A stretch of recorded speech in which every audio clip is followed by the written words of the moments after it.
amazing AOC, turn it up, let's go. Talking about the Cowboys, from the highs to the lows. News, opinions, yeah, we keep it real, growing every day. Now the fans know the deal, every upload, every stream. Ripping up the biggest team, from the fan takes the end of all live streams. Coming there, girls wrecking out talks that are beats.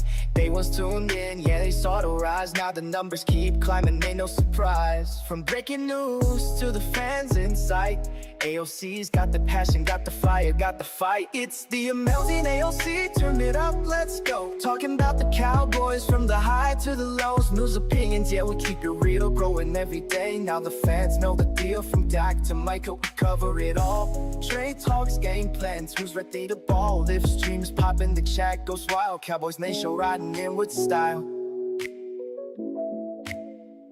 Started from the bottom, now they know the name. Respecting the game, ain't chasing the fame. Just love for the start, love for the crew. AOC going up, yeah, the vision stay true. It's the amazing AOC, turn it up, let's go. Talking about the Cowboys, from the highs to the lows. News, opinions, yeah, we keep it real, growing every day. Now the fans know the deal, from Dak to Michael, be covering all. Trade talks, game plans, who's ready to ball. Leave streams, got the Cowboys back, yeah. Beat trees in this night to the Swiss and crowd. In the tail like the film when I start to fly. Ayo, black composites move. AOC going up, yeah, the vision stay true. If we upload every stream, building up the biggest team. From the fan takes to the in-depth facts. AOC got the Cowboys back, yeah.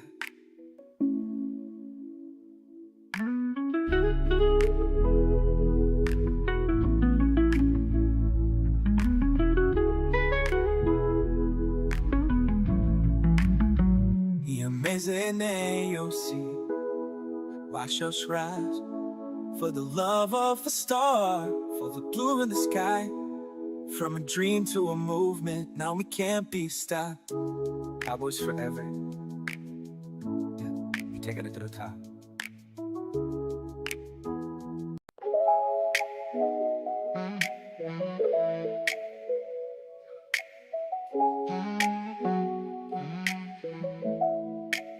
The amazing AOC, turn it up, let's go. Talking about the Cowboys, from the highs to the lows. News, opinions, yeah, we keep it real, growing every day. Now the fans know the deal, every upload, every stream. Ripping up the biggest team, from the fan takes the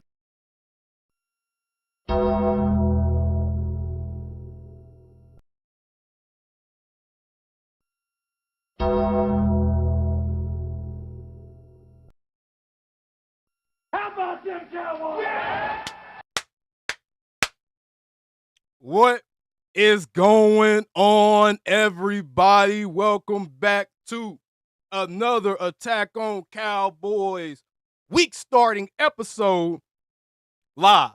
As we got some news coming out the NFL today about June 1st cuts. We're going to talk about some things going on as far as Brian Schottenheimer speaking on specific players that we haven't actually specifically covered on the channel just yet. And are the Cowboys making space to make another move? And it may not be the kind of moves that y'all are hoping. I'm just gonna let y'all know that right now. Spoiler alert, it's not gonna be what y'all want. All right, so with that being said, man, what's going on, everybody? We will be doing live call-ins today. It's been a minute since I had a chance to talk to y'all. I'm gonna be honest, man. I'm gonna be honest. It's been a long off season. It has been a really long off season, man.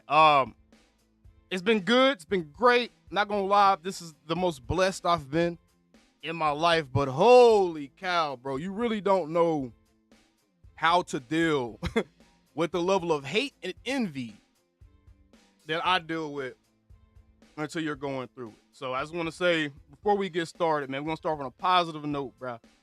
I sincerely appreciate all of my followers, all of my viewers, all of my Attack On family that supports the channel, supports me, try to keep things positive, try to keep things light, and don't go out of their way to make somebody start their day off in a negative way, right? I'm just going to go ahead and say that first things first. But as we always do, man, as we always do, I want to first get into who all is in the chat, man. Who we got in the chat with us today, man? Wake up, man. It's 10 o'clock, man. Some of y'all ain't woke up yet, and it is 10 o'clock in the morning in Texas, and y'all just getting up. You're getting your day started too late. Start your days off earlier, man.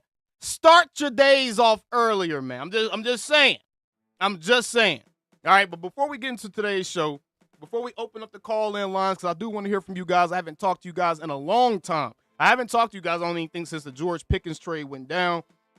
So when you guys call in, we can talk about pretty much everything from the George Pickens trade to now, right? Because I haven't talked to you guys in a minute, bro. And I've been missing having a conversation with some of my people, bro. I know it's been a minute since we've been live, but I just been missing chilling with some of you boys, man. But what we are going to do is we're going to start off with the news about Joe Alexander, and we're going to take a look at how the Cowboys could be creating some extra cap space for something coming down the pipeline, right?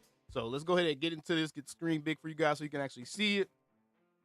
And we got to get this thing popping. As soon as I do my shout-outs, man. So who we got in the chat? If you in the chat, let me get a 4 in the chat. If you in the chat, let me get a 4 and a good morning AOC. And let's get this thing started the proper way, man. Let's get this thing started the proper way. So I see the first person in the chat today was Beyonder 010. Then we got On the Rise Pod in here self-promoting. Then we got Seabass, WWE Guy, Dennis Williams, Juice Man, Beat Walker, Katharina Kiss, Caponda Middleton, Anthony Toms, Morris Hernandez, WWE Guy, the one and only Ron Smith, Big Mouse Dog, JT, I already said WWE Guy. You almost got 2 shout-outs, boy. Jaden Broughton, AJ Torres, Michael Brown. Who else we got in here? Davion Wallace. Sean. Your name basic as hell, Sean. JQ Jackson. Jimbo. What's going on, Jimbo? Don't lynch me. Cowboys Thanos. Wait. Hold on. Pause. Jimbo, are you an Eagles fan? In my chat? This is what I be talking about, man. Hey, Jimbo, let me know the truth, man. Let me know the truth. Eagles fans boring, ain't they?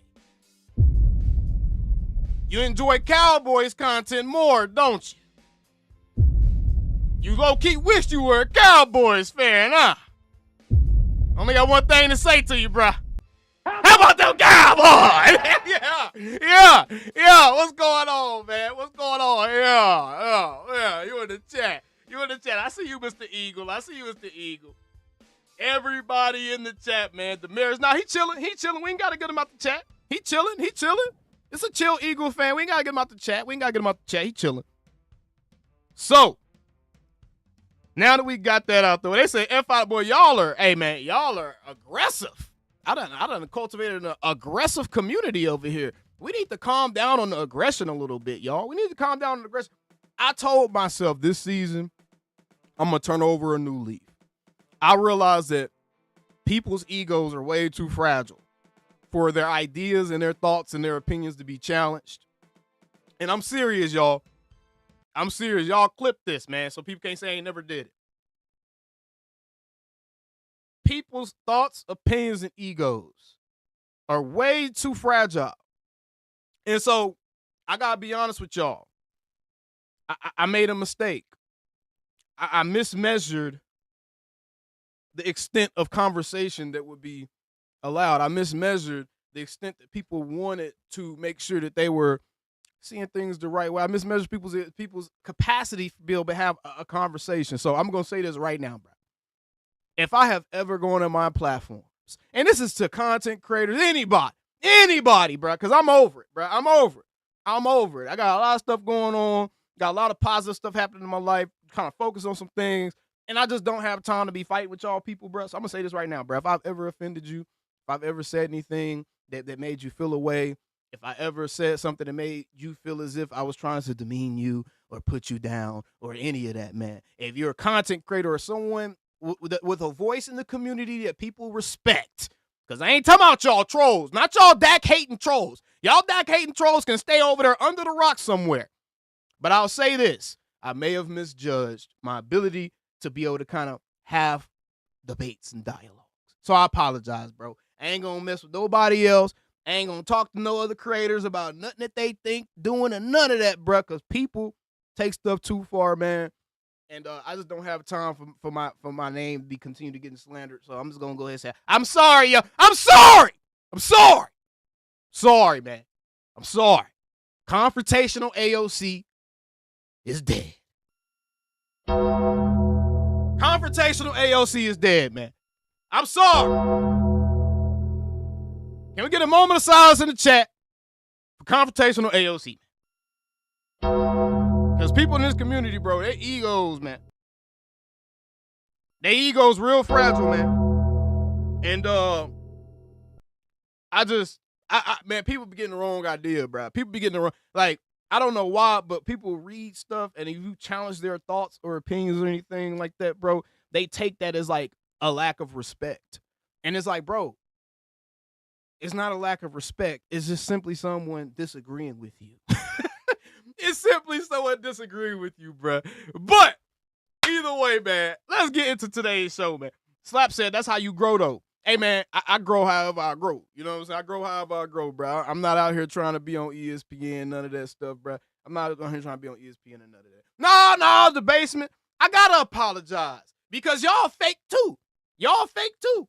Y'all all fake. You know what I'm saying? Everybody fake. Everybody fake. Everybody talk about how much they love AOC. Everybody talk, oh, I love you, AOC. And then I see y'all twerking in everybody else's communities, too. And then I'll be like, man, y'all don't love me.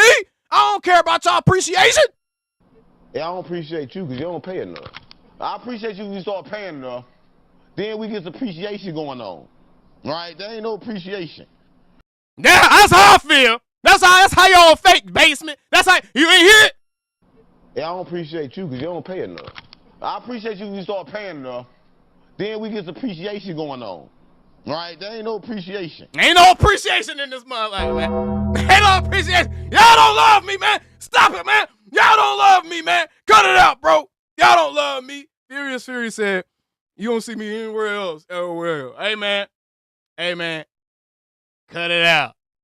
Cut it out. Look, WWE guy trying to run a coup up in here. I see you, WWE guy. You trying to run a coup up in this mug, man. I see you, bro. All right, but first things first. Let's open up the call lines because I do want to discuss the Jair Alexander news with you guys. I know you guys seen that, and we're going to be opening up the call lines. We're going to close. We'll open them up. We're going to close them, and we're going to kind of just do that as we go through different segments because I want to hear you guys' opinion on specific topics, man. Please, when you do call in, try to keep the subject matter to whatever part of the show we're actually in, man. If you want to talk about something else, just wait until we get to that topic. Now, we're about to move into the Jair Alexander news. Many of you know.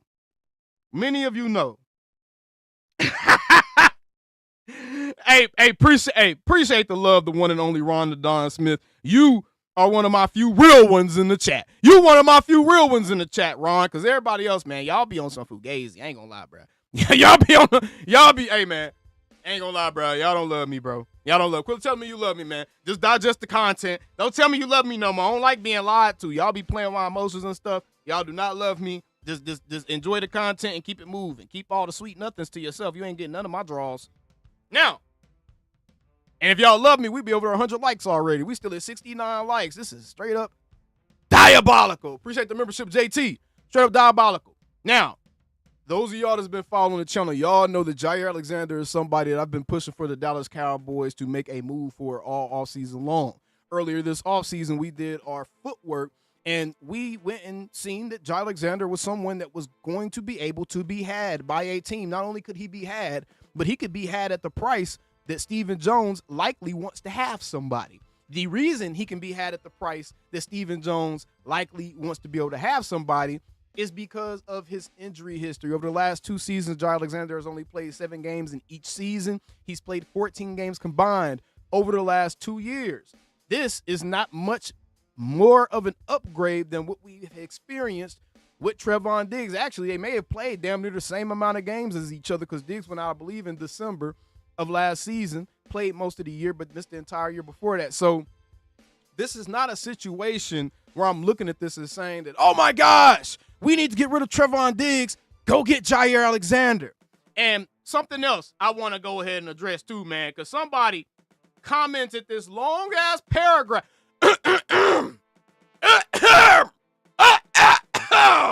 Listen to me real quick. Somebody posted this long-ass paragraph, bruh, and I'm about to read this paragraph to y'all, and then I'm going to respond to it, and then we're going to open up these phone lines as it pertains to Jair Alexander, but we're going to get to the second part of the discussion we're going to have on the phone conversation. But first, let me read y'all this damn message to somebody. Let me take it come out of my mouth.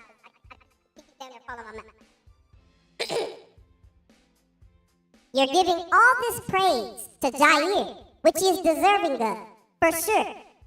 But he's been hurt the last 2 seasons, just like this. As you said yourself in this video, both quarterbacks are great defenders when healthy.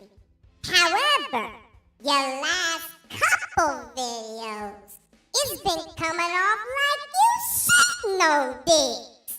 I know the front office not showing him the love and respect he deserves, but we know the nature of this business, which is exactly why Green Bay is releasing Jair because of money and his availability. We can get another cornerback to help out a beat-up/young room. But ultimately, the decision for the Cowboys is going to come down to if we want to have Bland or Diggs as our quarterback one for the next 3 to 5 years. We can't keep both, sadly.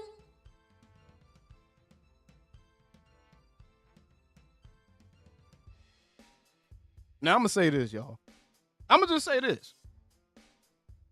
Hey, man. First of all, hold on. How am I being sassy? How am I being sassy, bruh? How am I being sassy? They said, boy wrote an essay. Nah, man. Hey, look, bro. Can I say something about this Trevon Diggs thing? Because y'all starting to piss me off, for real, for real. Y'all really starting to irritate me with this Trevon Diggs thing. Just because I come out and I talk to y'all ignorant asses. Matter of fact, wrong voice. Hold on. I need to get my point across.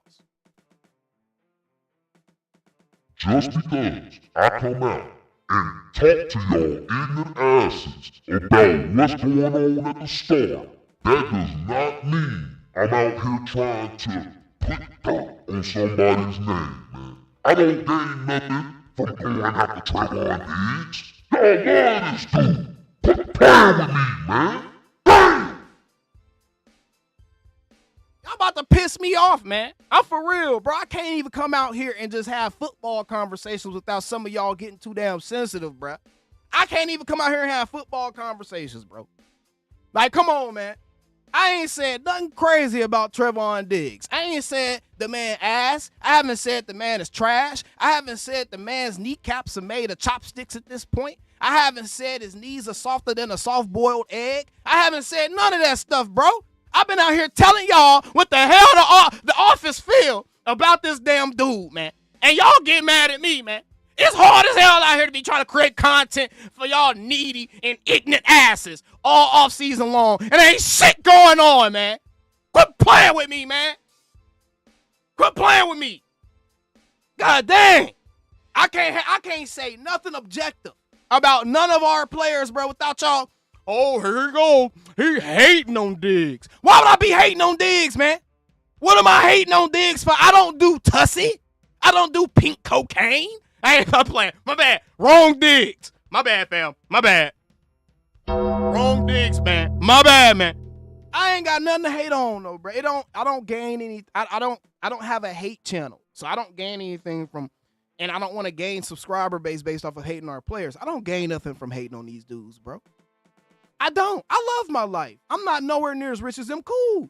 Money is cool. They got it. They got it. But I love the way my life's set up. I wouldn't trade my daughter for the world. I wouldn't trade my wife for the world. I love the way my life is set up, man. I ain't got nothing to hate on with these dudes, bro. I'm just trying to talk ball with y'all ass, and y'all be pitchforking me sometimes for no damn reason.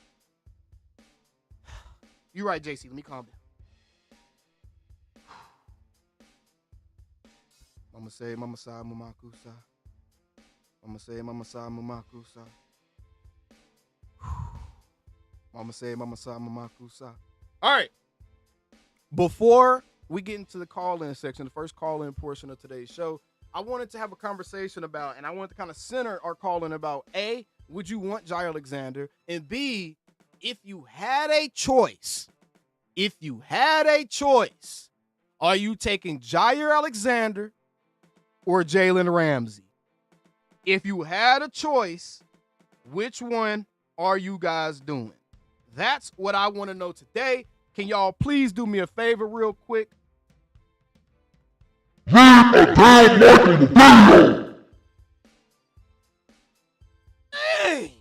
y'all playing, bruh. Leave a like, man.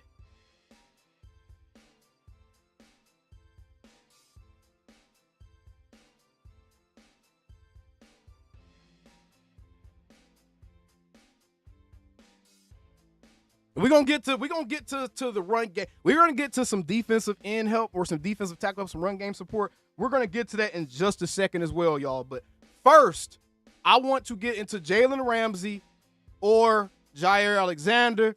The call-in number is down there. Some of y'all asses be acting ignorant as hell. The call-in number is down there, bruh. It's down there, bro. All right?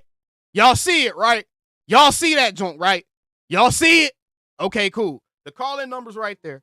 Y'all go ahead, start flooding in the call-in lines. I'm about to open up the call-in room now. I'm going to just get people in here. Depending on how many people are in the lobby is going to depend on how long you have to talk. If it ain't nobody in there, you got it. You can help entertain us for a little bit.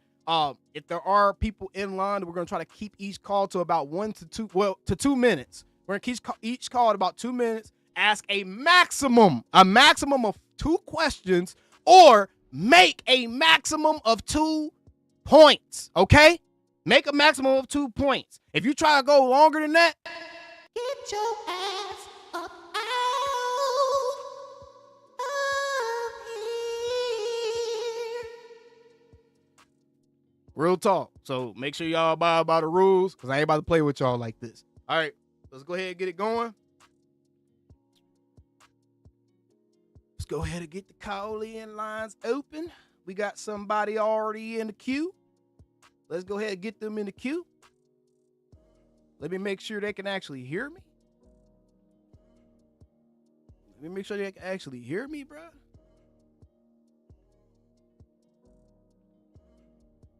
Yo, can you hear me?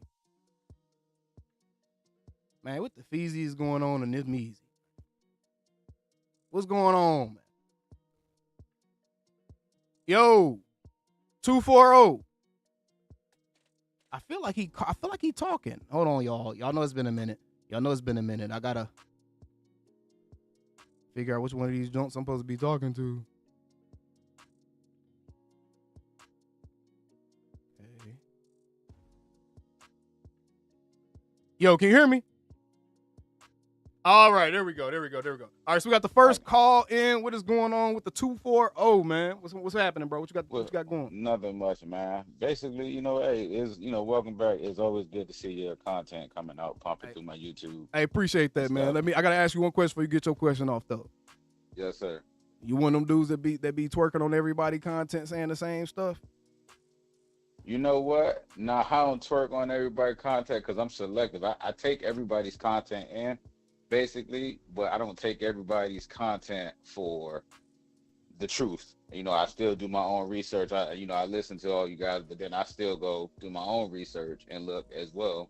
But like I said, the research and the content that y'all pump out, it give me a good head start on, a good direction in which in which way I might be looking. Okay, I'm just being know, messy, bro. yeah. That question irrelevant. Nah, Go ahead with your point. Go ahead with your you point, good, bro. bro. Go ahead with your point. You good, bro. Now, you know what? If I had to pick between Ramsey and Jair, I like Jair. Don't get me wrong. I'm gonna say that, and I like Jalen. Might be a little bit biased because I'm an FSU fan, but I like Jalen's physicality, and if that's what this coaching staff is trying to, if that's what they're trying to implement, then I'm going to go Jalen all day. If that's what if they're trying to if what they're trying to implement is physicality, I'm going to go Jalen all day. Jalen is Hold on. physical. You don't remember seeing Jair put hands on CD in that playoff game? Listen, I like CD. Don't get me wrong.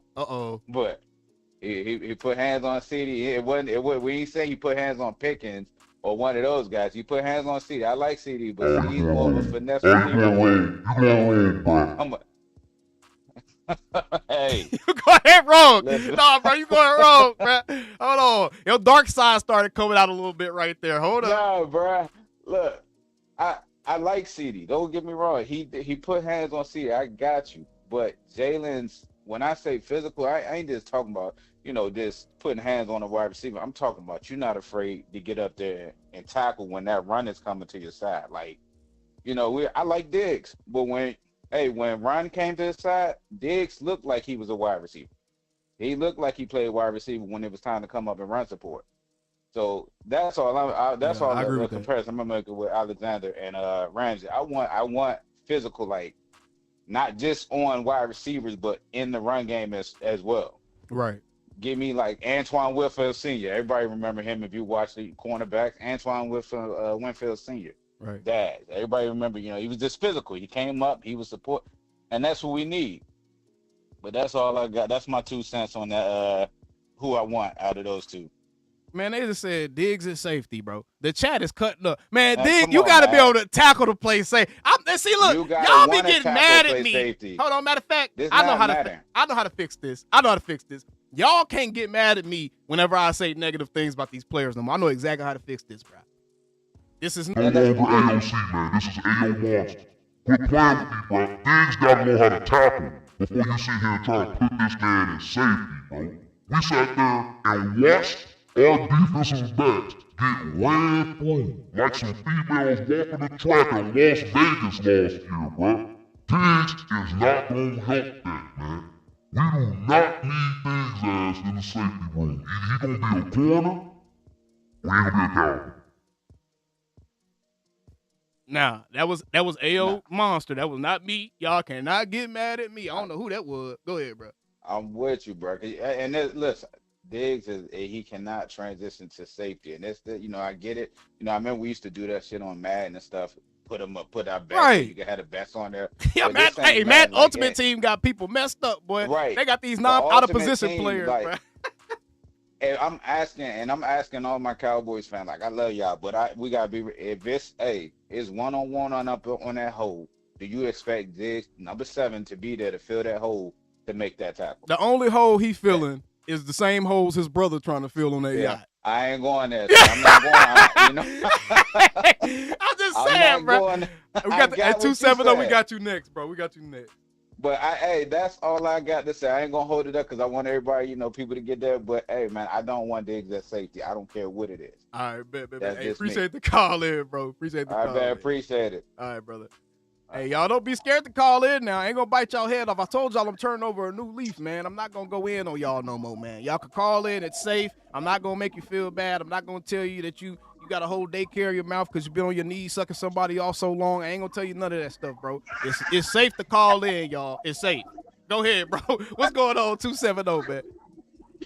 Man, you will never go reading that in a chipmunk voice while I'm in the middle of delivering a store ever again. I was dying. They thought I was crazy. My bad, bro. My bad. Man, I listen to you every time I see you on AOC, and you crack me the hell up. man. I appreciate that, man. I'm glad I can make some of y'all laugh. Man. Oh, man, let's see. What's Zaire Alexander's cap hit for next year? What was that, $21 million? It don't matter Or now. this He's year, released. $21 million? He's released. They Oh, released. they released They him? released. They outright released him. So he's open negotiations, brother. Open negotiating. And the beautiful thing about him is he's probably gonna fall in that range that Steven them like because of the injury history. You know what I'm saying? I think the injury history is gonna make him affordable for the Cowboys. Yeah, because he kind of reminds me of Trayvon Diggs with the history of injury. I mean, Trayvon Diggs has been injured the last 2 years. We ain't really seen no time with him. Why we want to bring another injured guy in? Hey, man, I knew y'all was going to say that. I knew y'all was going to say that, man. I knew y'all was going to say, listen to me and listen to me carefully. We only need Jair Alexander until Diggs get back. After that, his knee can fall off, bro. We need veteran help, though. until Diggs get back, we need a veteran corner. That's what everybody missing. Everybody like, oh, Jair's going to be the fix. He's going to be fixed. No. I'm not saying get Jair and get rid of Diggs. I'm saying bring Jair ass in on an $8-9 million prove-it deal. Let his ass come in here and play. And if he get hurt, I don't care as long as he get us to about November, bro. If he can last in November, we straight, bro. Right. So, like, you think Green Bay let go of him for the same reason Dallas may let go of Diggs? We paid him, and then he was been injured. Yeah, it's damn near the yes, sir. Absolutely. That is a valid point. I like Jalen Ramsey, man. I ain't even gonna lie. He's a downhill hitter. Something Diggs ain't. I mean, I've yelled at Diggs. He's great in coverage, but ever since we played San Fran and Kittle was reaching out for that, he didn't put a helmet on him. I've been out on Diggs. I ain't even gonna lie. Hold on, brother. I ain't gonna lie. Hold on. You can keep talking. I need to get a scarf or something to cover my neck up because my ancestors is calling my name. That country accent killing me. What? Hey, that country accent give me. That country accent give me PTSD, man. I'm from Kentucky, from the Appalachian Mountains, brother. I'm a big Cowboys fan. Have been. My mom's a Steelers fan. If that tells you anything. Okay, yeah. Yeah. My aunt and uncle turned me into a Cowboys fan. I've been a Cowboys fan since I watched us play the Steelers in the Super Bowl. Yeah, you talking like one? You talking like one of the vampires that invaded the clubhouse on Sinners, bro? Hey, man, dude, I'm in this truck. I can't hear it crack. Okay. Nah, hey, that's funny though. But nah, bro. I like what you're saying. I like Ramsey. But and I wouldn't be mad. Trust me, if we get either one of them, beggars can't be choosers. I wouldn't be mad at either one of them. I do think Ramsey is definitely the safer pick. 100%. I think he's the safer pick. I just think that what you're going to have to pay to get Ramsey, because you're going to have to eat at least 18 to 20 million of his cap. Miami's not trying to eat all of his cap hit this season, right? So you're going to have to eat a pretty sizable cap hit this year, and I just don't think that it's realistic to think the Cowboys are going to make that move. I don't. Do you see Dallas just waiting until July until, we in the swing of things to see who's getting cut? Maybe they cut Ramsey. They cut people right now. They better not wait till July. If they wait till July Bulls, they're going to miss on a bunch of premium prospects because guys are getting cut right now. The guys that teams respect and they're trying to make sure that they have an opportunity to get with another team early, teams are cutting the guys they respect right now. That's what's happening, right? To me, you kind of have to have a lack of respect for a guy to wait until July or training camp to cut him because now his options are more limited as far as where he's going to play next. So I think the guys that teams hold in high regard, like a Jair Alexander, some of these guys, I seen you chat, we're going to get into the defensive tackles next in the next topic. DJ Reed or some of these guys, I think they're going to end up getting cut at some point in the next week or two. And the Cowboys going to have a premium pick of veterans that they want to add to this locker room. Absolutely. I feel the same, man. And I ain't even completely out of the room. I got you next 469. Right. Well, I don't want to hold you up, ALC, man. Thanks for the content. How about them Cowboys? And anybody that's trying to shut that ass up. Yeah, let them know. I appreciate the call in 270. All right, be good, brother. Yes, sir. You too, man. Yo, what's going on? We got the 469 up in this thing. What's going on, 469? How we listening?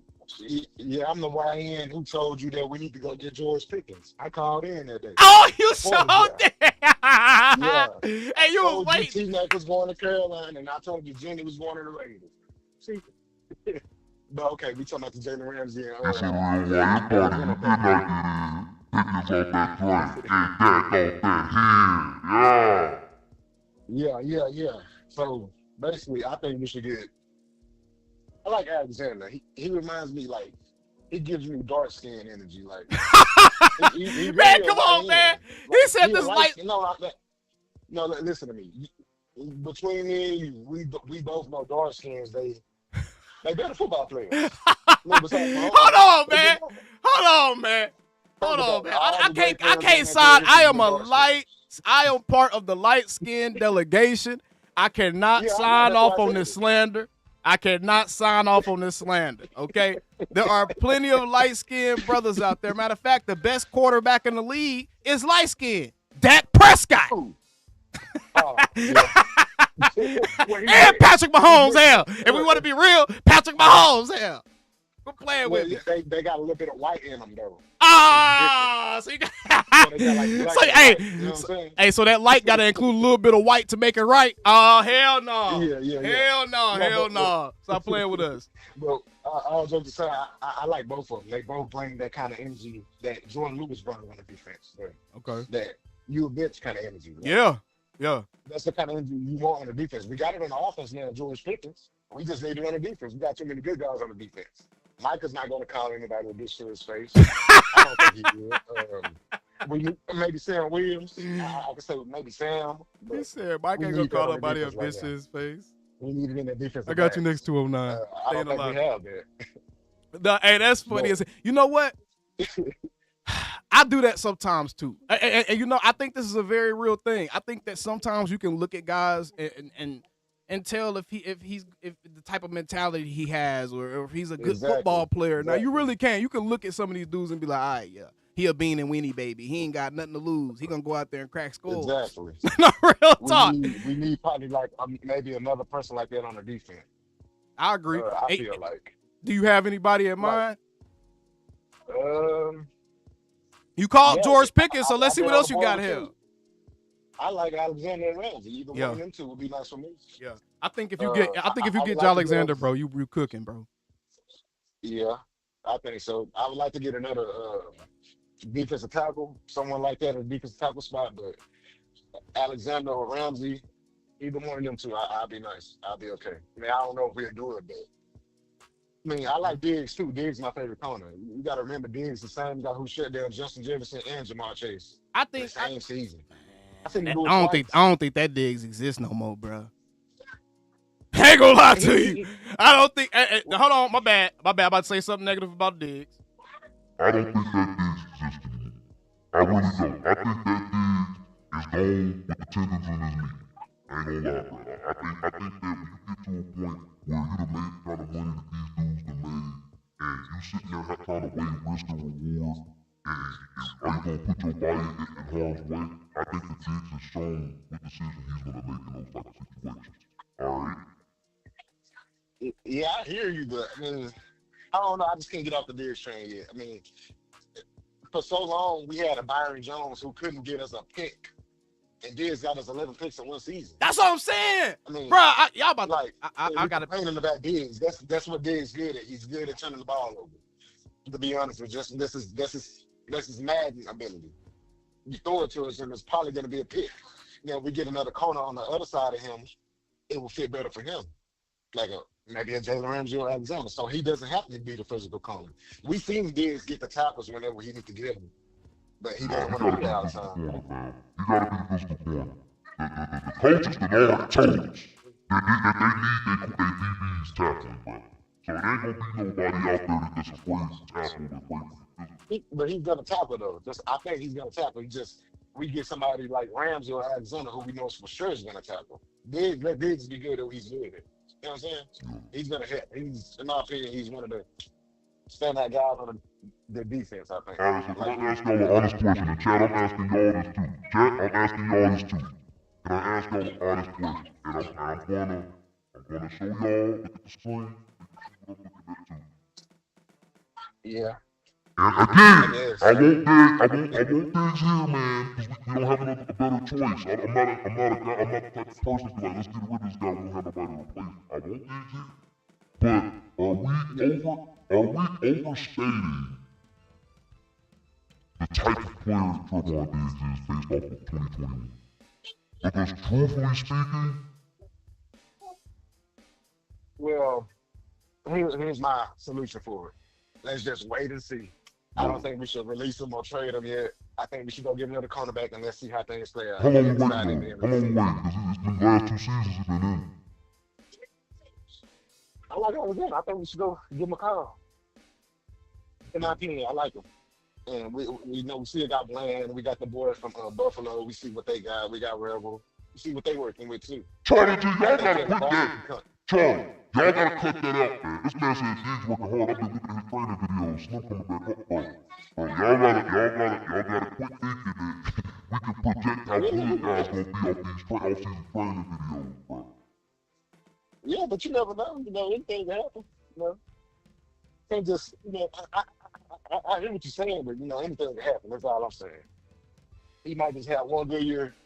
Oh, my bad, man. Oh, the voice. My bad. I ain't know the voice was still going. My bad, bro. You sitting here talking to Freddy Krueger, and I'm thinking everything cool, bro. You sitting here talking to damn Jason, and the man ain't saying nothing. I was just letting you thug. I thought you wanted to, you know. Nah, bro, that was an accident, man. But nah, bro, appreciate the call, man. We about to get the 757 up in here, man.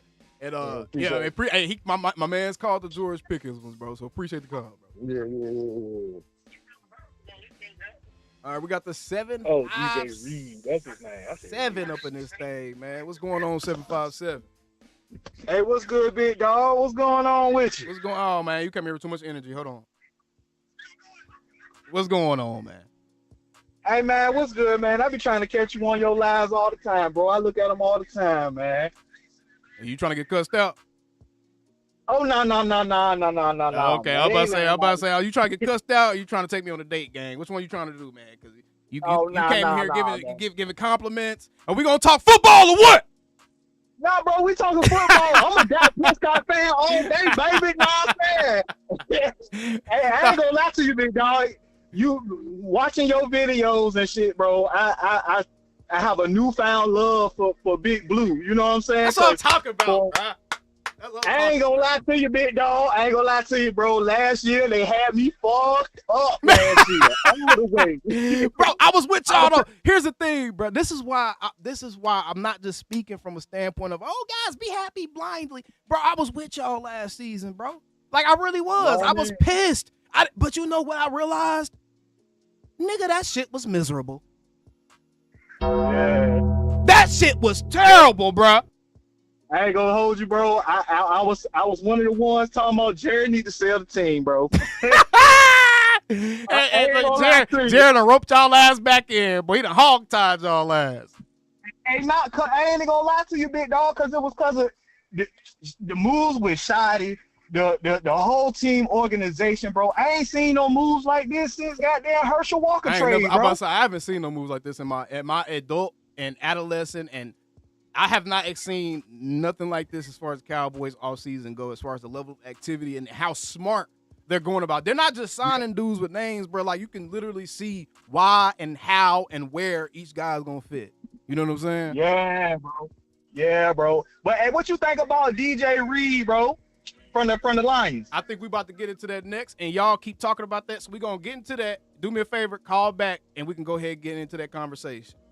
All right, bro, one more thing. Okay. How about them Cowboys, big dog? That's what I'm talking about. I want the Cowboys.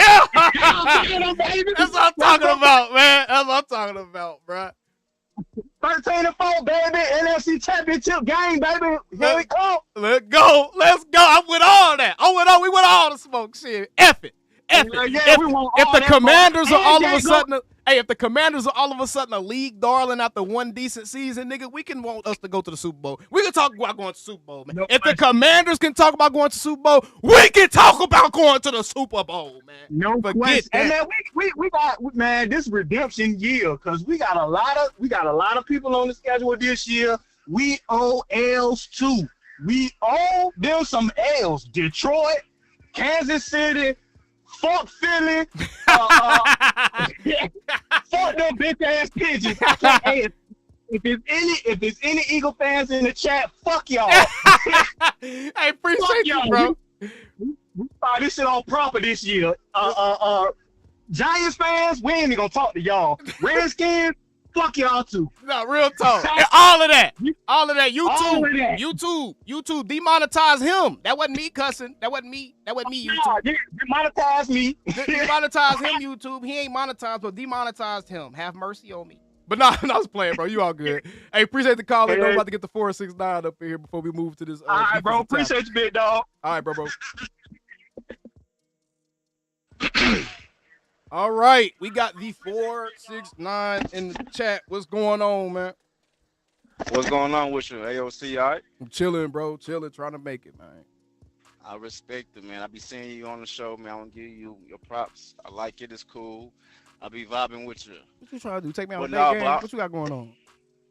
I ain't Say got no what? panties on, bro. You can't take my panties, bro. What you got going, bro? You came here all them compliments, bro. What you got going on, bro? Come on, G. Don't Nah, do that bro. now. We grown ass Keep men. it You can't be G, man. complimenting other grown men, bro. You know we out here mean to each other. And no positivity being shared with I'm grown giving you men. your props. No man. positivity. Props. No positivity. No. Well, your show whack, man, nigga. How about that? My bad. There we go. Appreciate you. Now go ahead. Tell me about my whack ass show. What you got going, bro? No, for real though. No, what about the call though? About I like the change up. You know, it look good. The defense. But I think there's still gonna be a problem with the run because I was looking at something before, and a lot of our runs be from the outside. Mm-hmm. These aren't the ones we struggle with against. Yeah, struggle against. Yeah, on the outside. A lot of people are saying that Parsons never be like a liability on the run on the outside. They be like giving up almost 5 yards before contact. Micah's Not just him. Not just. I know that, but I think his run defense was a lot better last season when he was out there on the field. I think the season where we saw Micah kind of struggling with the run defense was his first season, if I'm not mistaken, because his rookie year he didn't get a whole bunch of it, but that was his first season catching hell with all them double and triples and shit, right? And people like literally game planning to run towards his side. So just like any great chess player, bro, you gotta give guys times to make a strategy to counter that. So I think Micah did a good job with seeing what teams were doing, seeing where he was failing at on the run game, keeping backside contained, whatever it may have been. And he went and addressed a lot of that stuff, but I think that schematically, the defense I don't think the scheme helped him a lot with run defense, right? I don't think the scheme helped him a lot, bro. So I think that if the coaches we got are worth their salt, I'm not going to sit here and say I think it's going to be fixed and all that, because we still need to see all this stuff on the field, bro. But if the coaches we got are worth their salt, if the moves that we've made are the right moves to supplement what the coaches need to run their scheme, specifically Matt Eberflus and the type of front that he has, I think we're going to stop the run, bro. Matt Eberflus has stopped the run everywhere he's been. So I think that we're going to stop the run just based off of scheme. Now, do we need an extra nose tackle? Because Mozzie isn't really a zero, bro. He's not a zero tech. Do we need an extra nose tackle? Yes. But Facts. go ahead, though. That's where I'm at with. One more question. Yes, sir. Do you feel comfortable with Parsons and Fowler on the line on 31, or that can be a liability? Ooh. I think on 3rd and 1, you wouldn't have Parsons on the edge. I think you would be best served. That'd be one of them downs you best serve moving him around a little bit. I think that you might be too light in the ass with both of them dudes on like a 3rd and 1 type of down, because usually the offense is gonna be in some type of heavy formation in that type of situation. Exactly. Right. Especially that tight end over there as well. Right. The offense is gonna be in some type of heavy formation, and I don't know if those are two. I think you put Nealand on the field on the running downs. That's when you put Marshawn Nealand out there for sure. I think Fowler and Mike are gonna be out there on your passing downs, or when you know for a fact the offense is about to drop back. You know what I'm saying? Absolutely. But Nealand, I think that's where you see a lot of his play is when they are out there trying to combat the run. Because to me, that was one of his better traits last season, was this ability to kind of stop the run, being a bigger body. He's a bigger frame than we have anybody else on the D-line right now. You know what I'm saying? So he's the D-Law replacement. That's literally what he was drafted for last season. I think we all said that. And now he has to step into that role of being the best run-stopping defensive end on this team. Gotta be, because he already not much weight to really push a lineman. And Fowler's not a He, great run stopper. fast. Fowler does not defend the run all that well. He didn't do it well with Washington last year. He's a sack guy. He's a pass rush specialist for sure. Facts. That's gonna be our problem right there. Yeah, the Gotta run get that game, deep man. check. The run game is kind of interesting. That's why, and it's a perfect segue. After we get to the 757, we're gonna get into it. But that's why I really want to get into this article that my guy Cody wrote with Inside the Star about some trade targets, or not even really just trade targets. These guys you could be looking out on post June 1st cuts as well for defensive tackles. And I think if they were to get one of those guys off this list, we're gonna take a look at, bro. Like the Cowboys they would be in business, bro. They would be in serious business. So. And do you really think that we need Alexander, or we straight with what we got? No, we need no, fam. We ain't straight with nothing. If we go into the season with this cornerback room, with the schedule we got, it ain't gonna be pretty, fam. It ain't gonna be pretty, and not because the dudes are bad, because Savone is coming back from an injury. We cannot expect him to play up to his full potential in the first. You don't know what he gonna be. You know, so he a rookie. He's coming from a smaller program, and he's come back from injury. Great traits, great athlete. Looks like he would have been a first-round pick by all accounts, regardless of the school he played at, if he was healthy. But I don't like putting that type of pressure on our young guys, bro. I really don't. We did that to Ron Flournoy last season, and he was a 6th-round wide receiver. And we act like dude supposed to come in here and be Dez. So I don't want to put all of our eggs in the rookie and unproven cornerback basket. I think that you bring a veteran corner in to make Elam and Savone Rebels transition smoother, bro. You know what I'm saying? It's not as much of a sense of urgency. It's not a thing where it's like, okay, if Savone start getting cooked, which I don't think, or if Elam start getting cooked, then we have to turn to Andrew Booth. Nah, bro. Nah, never. Nah, that. hell He no. should be gone. So what's his price tag though? Who, Jair? I Yeah. think you'll be able to have Jair for about what the Cowboys have left to spend. They have $31 million left in cap space. Clarence Hill reported that they want to carry over or just kind of sit on about $20 million of that.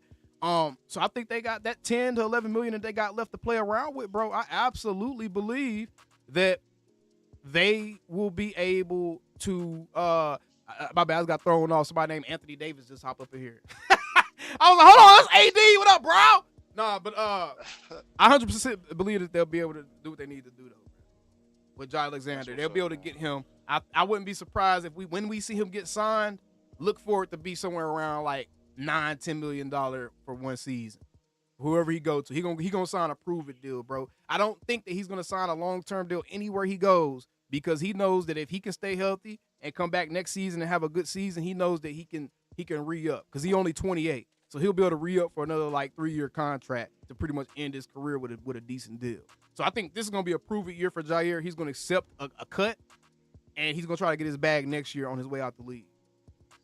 Absolutely.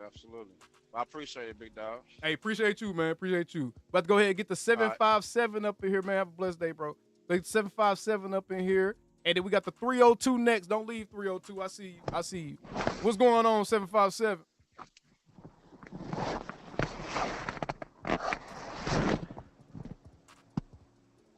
You good? Did you pocket dial me?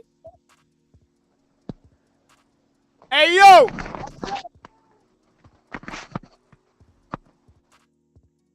$757, wow. All right, let's get 302 up in here. I don't know what happened to the 757. What's going on, 302?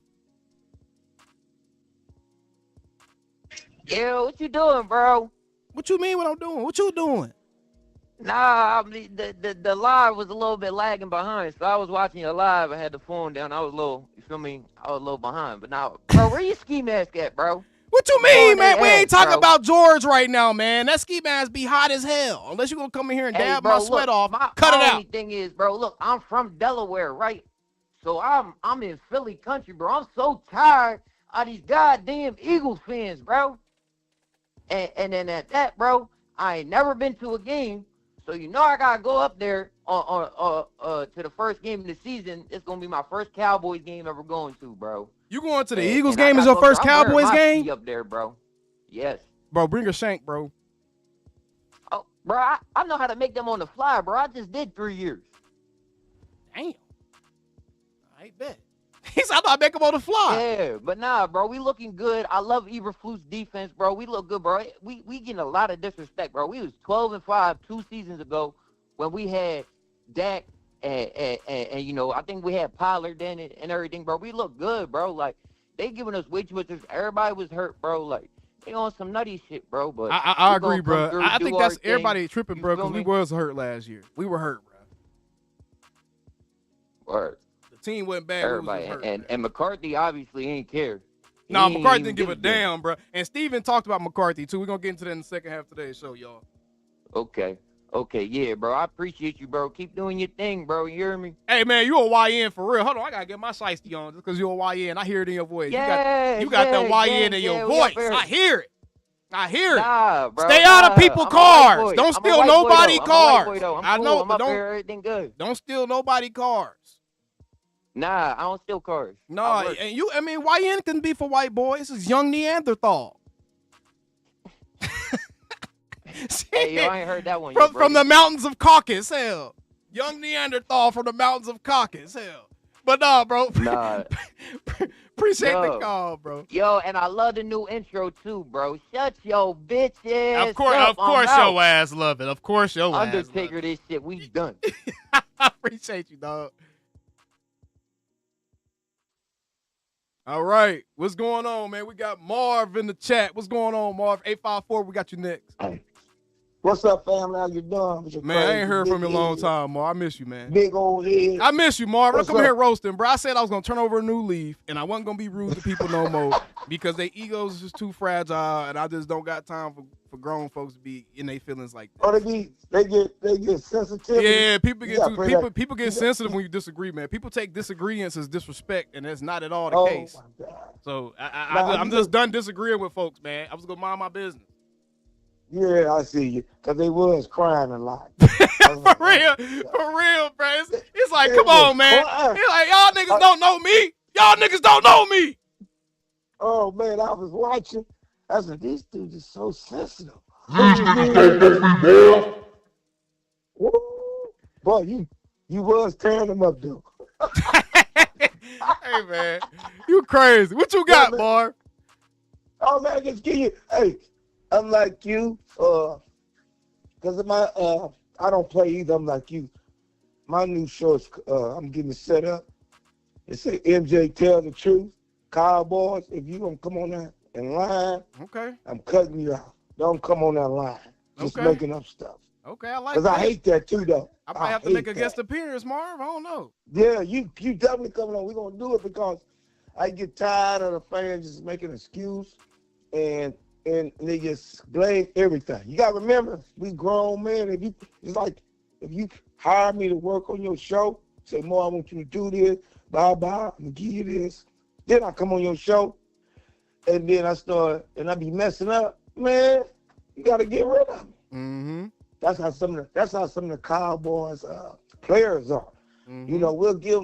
And they be making 2 minutes. Hey, once they give you that roster. What's up, Lola? Y'all late, man. Hold on, Marv. I gotta call out some of my other ex-faithfuls, because y'all ain't faithfuls no more, bro. Y'all are not faithfuls, man. Marv is a faithful. Marv was like, man, my guy live. I'm jumping in this mug on the first time he back. It's been over a month since I've been live. Lola, Sadiqa, who else? It's a lot of y'all. Y'all fake as hell out there. Y'all don't love me, and y'all don't appreciate me. And if you do, yeah, I don't appreciate you because you don't pay enough. I appreciate you when you start paying enough. Then we get some appreciation going on. Right? There ain't no appreciation. Yeah. Go ahead, Barb. Yeah, you gotta support and don't get with your feelings. You know what I'm saying? Sometimes it's gonna be heated conversations. But if you real, then people like real people. No, real you know tough. what I'm saying? And everybody know I love them. Y'all my family. Y'all my family. That's why I cuss y'all ugly asses out sometimes, because y'all my family. But go ahead, Marv. Especially Marv's a boom looking ass. My bad. That wasn't me. That wasn't me. I ain't say that. My bad. Go ahead. I said, yo, foreman, how you got it set up? I said, man, this been cooking with hot grease. Hey, man, he's cooking. You cooking it, man. I said, man, that's how you come back, though. That's how you come back, boy. How you come back, y'all come back, boy. Oh, you want Giant and Marv? We ain't talking Marv. We supposed to be talking about the damn subject. Marv. I'm sorry. You want Giant or Taylor, Marv? Get on top. But I'm like you. I'm ready for the season. You gonna come out here for the camp? I don't know yet. I'm gonna get to y'all in a second. We got we gonna do 854 next, and then we got 505 right after that. Mar, make your last point. The chat starting to fill up, so I want to get people up in here. Okay, yeah, man. My last point. The Cowboys gonna finally win. With Dak Prescott, cause they doing it the right way. Everybody ain't saw this. He picked his own coaching staff, and he stole a lot of good coaching staff. Mm-hmm. Even the quarterback coach, he's good for quarterbacking, but he was horrible at play calling sometimes. So Dak Prescott he might win most valuable player. No, he is. Hey, bro, I don't bet. I will soon though, and I will give y'all my new betting sponsor. But I don't bet. But I would go bet Dak getting MVP this year, y'all. I'm just saying. Go ahead. Yeah, and I bet a Philly fan, because he was talking smack. I said, boy, he about to put 30 or 40. I said, we might put 40 on y'all. No, you need to put 40. Like, you need to put 40 ounces of Just for Men on that Zaboomafoo ass beard you got, because I know you over there looking salt and pepper, Marv. I know you over there salt and peppered out. I'm looking beautiful. All right, man. How about them Cowboys? Yeah, man. I'm going to give you the sound bite, man. Yeah. How about them Cowboys, man? Appreciate you, Marv. Thank you, brother. Salute. OG Marv. You gotta love Marv, man. What's going on, 854? Next up, we got the 505, and then we got 903 after that. What's going on, 854?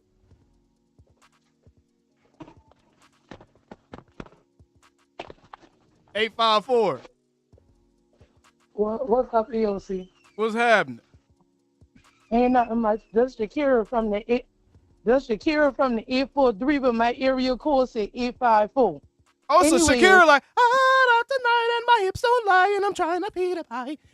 That one? No, Shakira, what a G. Oh. Anyway, first thing first. You can't be sensitive if you're a Cowboy fan, whether you're a girl or a male. Either way it go. You got to be hardcore, shiesty. You got to be ready. No, TTG, train to go. That's how we see him in Chelsea. TTG, train to go. Number two, I feel like Jair Alexander is better than Jalen Ramsey because he's younger. Jalen Ramsey is 30. But I agree with Brian Schottenheimer. I agree with whatever one he picked. It'll be good. Okay. I like that too. And I think that's the main reason. I mean, honestly though, it depends. You know what I'm saying? It depends. If it's a 1-year rental, damn, I just froze like a mug. If it's a 1-year rental, I mean, I think Jalen Ramsey might be the better investment for one season. You know what I'm saying? For one season. If you try and keep a dude for 2 or 3 years, then I think you go with Jair Alexander. Now the problem is, and honestly, just overall, I think Jalen Ramsey is a better player right now, but Jair is going to be cheaper. Jair is actually realistic for the Cowboys as far as what they're wanting to do and what they're willing to spend on adding to this roster. You know what I'm saying? So I think that's why I'm like more so leaning for Jair than Jalen, because I feel like it's more realistic. But if I could just choose in the perfect world, of course, I would pick Jalen Ramsey. I'll pick the Super Bowl champion, all-pro corner. I'm with it. And to all them lukewarm Cowboy fans, get the fuck out of here with y'all sensitive fans. How about them Cowboys? I like that. How about them Cowboys? Appreciate the call in 854. All right, next up, we got the 505. Then we got the 903 after that. What's going on, 505? How we doing? How we living?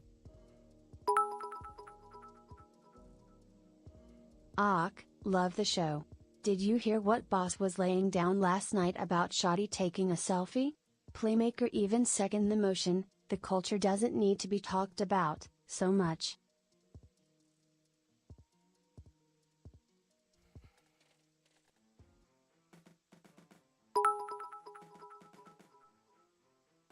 We spinning Philly, eagle emoji, gun emoji. Hey man, look at here. I ain't trying to be funny, man. And I ain't got no beef with nobody. But can y'all please, for the love of God, stop coming on my channel and saying people's names that y'all know don't like me, and going out their way for slander and do all kind of other stuff. Can y'all stop doing that shit, bro? Can y'all stop doing that shit, man? Like, damn, bro. I ain't even mad at the super chat. I'm just saying, man. I ain't got nothing against none of these people. Hope they get all the blessings in the world. But man, I don't want to be showing love to folks that would spit on, that wouldn't spit on me if I was on fire, bro. Can y'all cut it out? 903, what's going on? 903. 903? 903. 903. Alright, 903. Hello? Yo, 903, Hello? what's up? Hello? Yeah, I hear you. What's good, bro? Can't hear you, man. You got that old crazy ass and stuff on, man. Can't hear you, dog. My bad, bro. My bad. Man, your ass is crazy, dog. You crazy. Man, your energy is off the chart, bro. Keep doing you, man. Your stuff is unique, man. I just wanted, you ain't got no black lace panties, dog. But hold on, you crazy, dog. Hold on, what you talking about? Why you talking about my panties for, gang? What you talking about panties for, gang? Hold on, man. Hey, man, I ain't trying to fuck, man. I'm not trying to fuck. I'm not trying to fuck. You cannot have it. You can't have none. You can't have none. Line, bro. I don't need you, dog. Okay. I'm just saying I'm not trying to fuck, man. No, man, listen, your ass is crazy, dog. Love the show, man. Keep doing you. Keep doing you, man. Keep doing you. Man. This and you make yourself unique that out of all these wannabe cowboy podcasters, man. I love your content, man. Keep doing appreciate you, man. Somebody need to pick you up, bro. Appreciate you. Shit, yeah, me, myself, and I'm going to pick my damn self up. You know what I'm saying? Hey, I'm going to pick my damn self up because everybody else done shown me. Everybody else done shown me. At first opportunity, they going to stomp my bitch ass out. So I ain't relying on nobody else to pick me up, bro. Take care of yourself, man. Take care of yourself. I appreciate you, man. Listen, can I make a quick comment, man? I was reading one of the Eagles, you know, because they asked be peeking in on Blogging with the Boys. So one of these dudes was hollering like, yeah, 88 more days. Oh, my voice still tripping? My voice still tripping?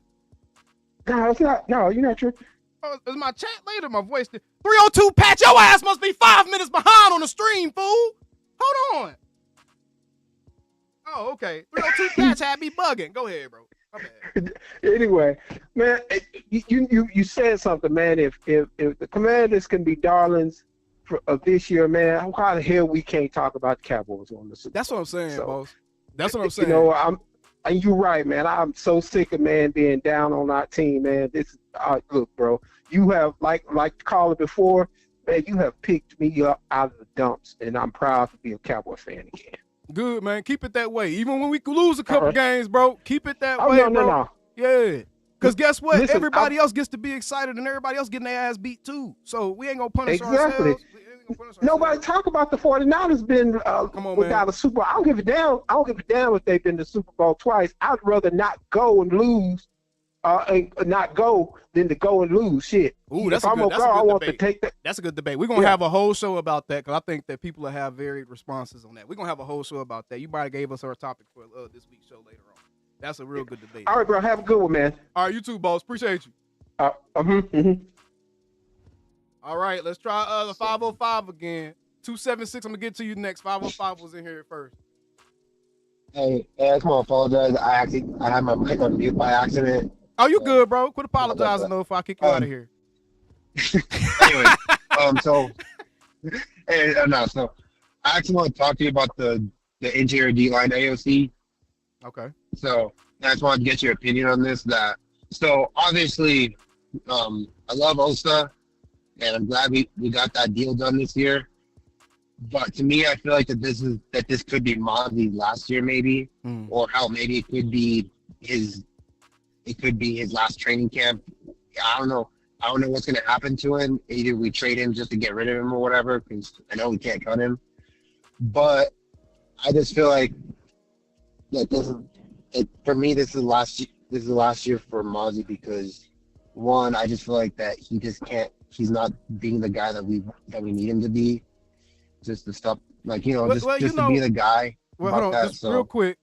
I would say this about Mozzie, bro, and I agree with you. Actually, I do think that this is a season in which if Mozzie doesn't show them the level of improvement they need to see for them to justify re-signing him, then this is going to be his last year because I think that they would trade him to get some type of value back on his last year of his rookie deal. You know what I'm saying? But I think they drafted Mozzie Smith to play the wrong position. I'm sorry. I don't care about your scheme. I'm sorry. I know we just seen Aaron Donald, another undersized, defensive nose tackle that was able to be dominant, bro. But Aaron Donald is one of the best players in NFL history. That is not the blueprint you follow to try to get a nose tackle that's serviceable in your own scheme, bro. That's what they tried to do. To me, they tried to match up Mozzie Smith's physical traits because Mozzie Smith physically is very similar to how Aaron Donald is built, but he just doesn't. He's not the same type of football player, number one bro. Content creator. Yeah, and so one, it's because whenever I see him out there, I always like cringe so hard because I played D-line too. Like I mainly played D end, and I actually know that at some point, but for me, I get so upset with Mozzie's work ethic on that side, which you do have a point. He probably was drafted to play the wrong position. Are we sure it's his work ethic? Because Mozzie Smith looks like he's in damn good shape. He looked like he stay in the weight room. That's the thing. He looks like he's in good shape, but every time I see him play, I never see him firing off the ball correctly. I wonder if he'd be a better 3-tech. You think Mozzie would be a better 3-tech than playing 1 or 0? I think he would be a better 3-tech in the NFL. I ain't gonna lie. I think he'd be better getting upfield than he would trying to be a gap stuffer. He would, I think.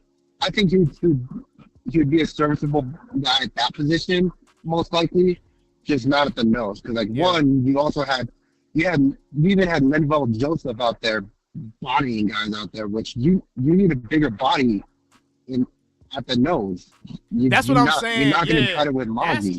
That's the problem with it. Ain't even a problem with Mozzie. I think that's the dilemma with Mozzie Smith is, again, he was drafted at a premium spot in the first round to play out of position damn near for what they needed him to do at the NFL level. I understand at Michigan he played defensive tackle and he was able to be a 2-gap guy at Michigan and all that. I understand that, but this is the NFL, bro. And I mean, you can look at Mozzie, you can look at his tape, even if you go back to college. To me, he's better served getting upfield, bro. He's better served not trying to play on his heels. He's better served getting upfield. Yeah, I feel like if you were to put him in like the Steve Spagnuolo defense, he'd probably tear some boys up, man. Yeah, Davion, I understand he's never done the 3-tech.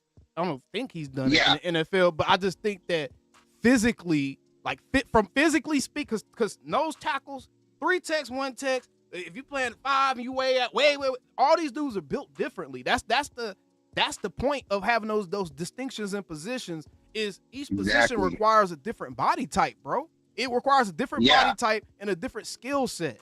So I think Mozzie Smith's body type is more detrimental to him being able to be successful at that specific position. I think that he would actually probably be more disruptive getting upfield more. Or even if they just used him as a 1 more and kept him in a more of an attacking front, which is Eberflus defense is more of an attacking front. Maybe we'll see him trying to get upfield at that 1. But I don't. He can't play the 0. He cannot consistently play 0-tech in the NFL. And that's the thing. Like, you can't have him lined up over the center in the NFL. You can't do that. Yeah, and so I even saw flashes of him too. Like his rookie year, we were playing Philly in Philadelphia one time, and he was stuffing up the middle pretty decently, but still, it's obviously the Eagles O-line or whatever. But anyway, when Mike Zimmer told him that he needs to gain weight, I was like, bro, no, that's not gonna his body type. Even if you gain weight at that, if you're not fit for that position, that's still not gonna help. Because what we see when you seen Mozzie on tape. When you seen Mozzie on tape last year, his biggest problem was first of all, he found problems anytime he found himself having to move left or right. Anytime he had to move laterally and still maintain his gap integrity, he was getting thrown off the spot because he's not big enough, bro. He's not big enough. And I think he was playing with bad leverage, bro. I don't think he's playing with his pad height. And that's why you're seeing Ozzy getting turned sideways and his feet off the ground at different times. Dude. Oh, my God. Yeah, like, bro. So I know what you're saying, though. They're just like, they toy with him is what they do. And they run the ball his way because they know he can't stop the run. Right. You know? Right. And it's just like, you know, like every time I watch him play, I mean, he's playing, honestly, like, he's decent, bro. Anytime I've seen him taking on single blocks, he's good at stopping the run when it comes to him. He honestly, I haven't seen dudes run past Mozzie Smith and he just don't touch him. You know what I'm saying? So we got to be fair. Mozzie is good, especially if the run is coming his direction and he isn't getting doubled or it's not a combo block or not. If he's not getting combo blocked, he's good. When he's getting combo blocked, that's when it's like, oh, he's not big enough to play zero. He's not big enough to play zero. Yeah, because it's just I want a guy in that middle who can help out Micah, you know, so that Micah doesn't have to feel like he has to be the guy to, you know. Yeah, Micah got help this year. Like kind of like cut corners, having to shoot into other gaps, and you know, trying to get into the backfield that way. I feel you. But nah, bro, great conversation. Appreciate the call in. We'll get the 608 in here before we get into this next topic. But appreciate the call in, bro. We actually about to talk about the defensive line a little bit, so hang around. Okay. All right. We'll talk to you later, man. Yep. Bye-bye. Yo, 608, what is going on, my brother? What's happening? Or sister? Cooling. Or other. Boss, man? What's going on, man? I'm chilling. Chilling God. Yeah, man. I was just calling because I wanted to, you know, first and foremost, congratulate you on your further success and you know, with your podcast. Man, what's up with y'all? All y'all in here trying to come in here and take my panties, bro. I am not about to fuck. Come on, man. You know, we got to give flowers, though. We got to give flowers. All right, gang. Go ahead.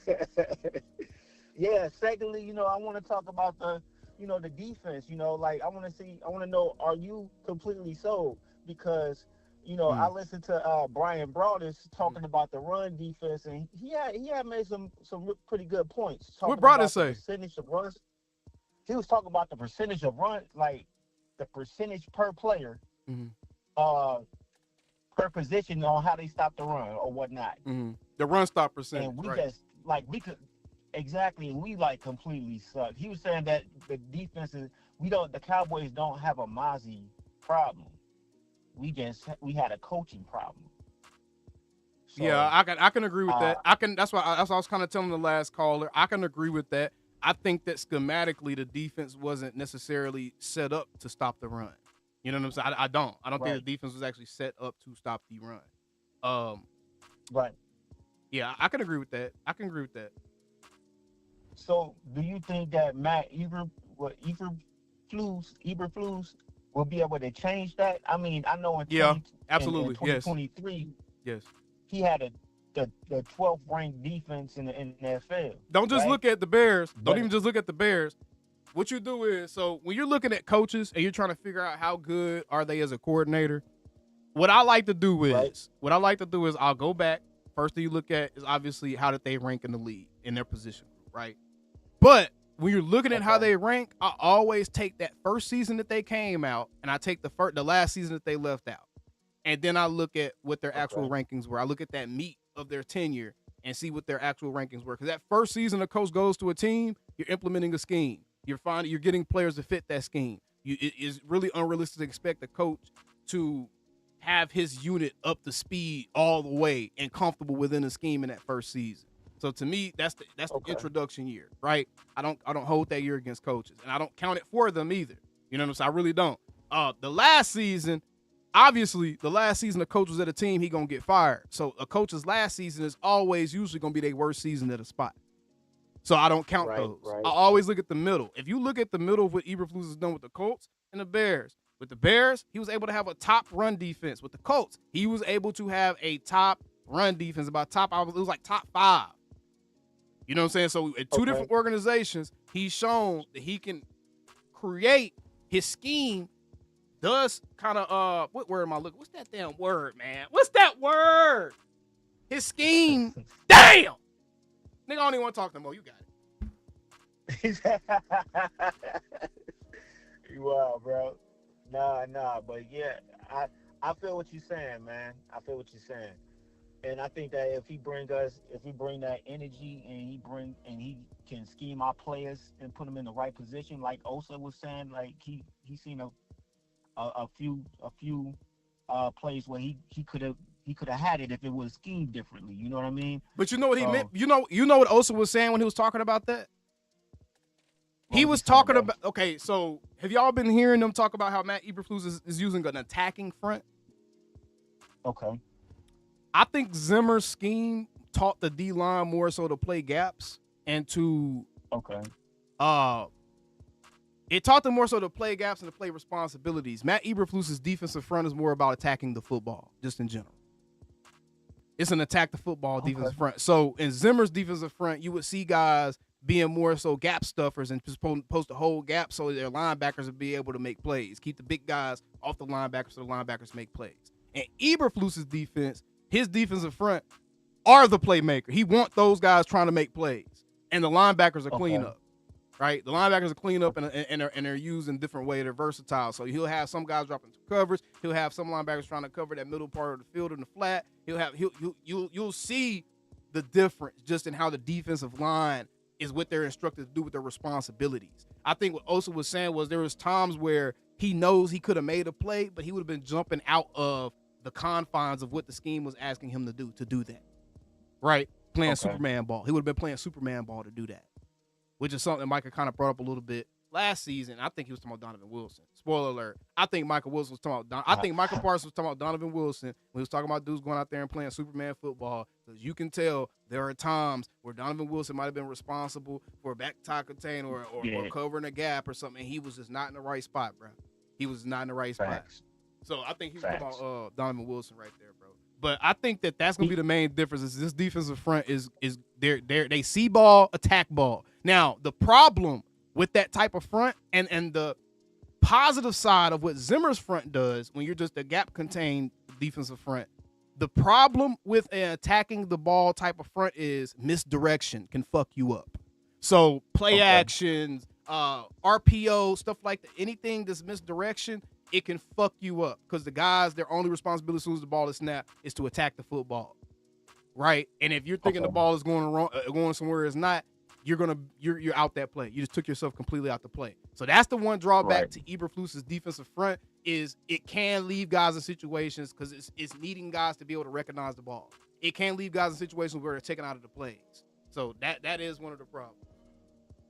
Okay, so speaking of Micah, are you would you be comfortable with him playing linebacker on run plays and end on pass plays? Yes. Okay. Yes. Okay. I would as long as he's still going downhill.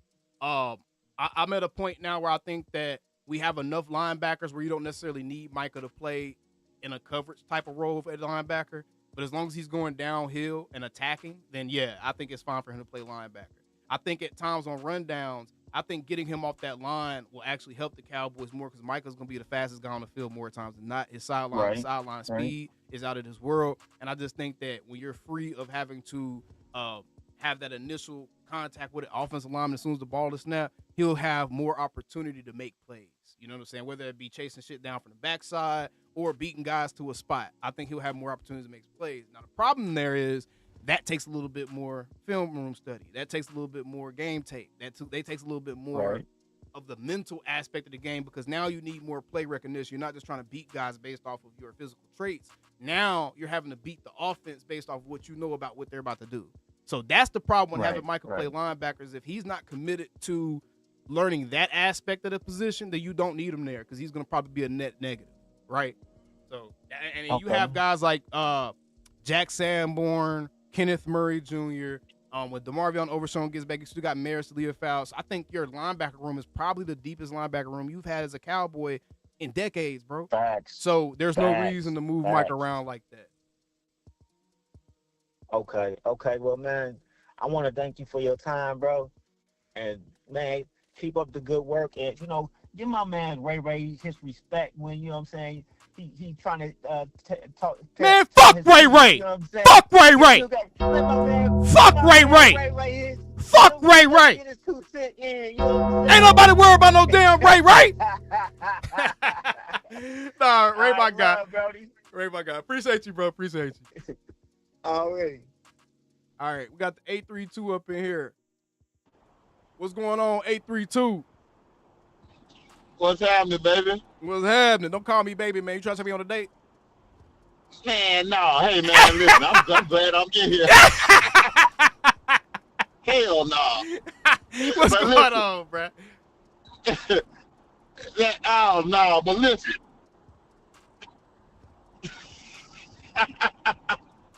I'm listening, bro. Go ahead. Yeah, man, so you know how they'll say, hey, man, we hadn't did nothing in the off season. Like, oh, we've been the most active. And then on top of that, of course, and of course, let me turn this down. But listen, so if we get a lot of we got to get mid-level players. So first off, we got a lot of issues to address because last year, let's just say, man, we needed a lot of help last year. Let's be honest. Not real talk. I think we needed help because we was injured, though, bro. It's not like we needed help. Yeah, we needed help. Yeah. Right, but we didn't do shit either. We ain't did nothing, so we already knew what was gonna happen. Let me ask you something. Okay, I'm glad you brought that up. You're Jerry Jones. I want you to put yourself in Jerry Jones' shoes. Matter of fact, right. Any business owner's shoes. And you hired a general manager or you hired a manager to run your restaurant, shop, whatever it is, right? Right. And you were talking to this guy and you're like, okay, tell me what you need to be successful. Tell me what you need to be successful. Tell me what you need employee-wise or whatever, hiring-wise so you can be successful. And what are you planning on doing with them? And they could not tell you. They could tell you we needed people, but they couldn't tell you what position they needed them in, how they were going to use them, how they were going to schedule the people, and all that. If they couldn't give you any information about how they were going to use the talent that you went out and acquired, would you be confident in making moves and spending money, especially when you only had that manager under contract for another year? Nah, not at all. Okay. Not at all. Because first I got to see, you know what I mean? I got to see first you see how the season played out, obviously. Mm-hmm. 2023 when that whole game against Green Bay, yeah, that changed the whole trajectory of what we were going to do. Mm-hmm. You know what I mean? So then we bring in Mike Zimmer. Mind you, we still got to have the personnel to fit his scheme.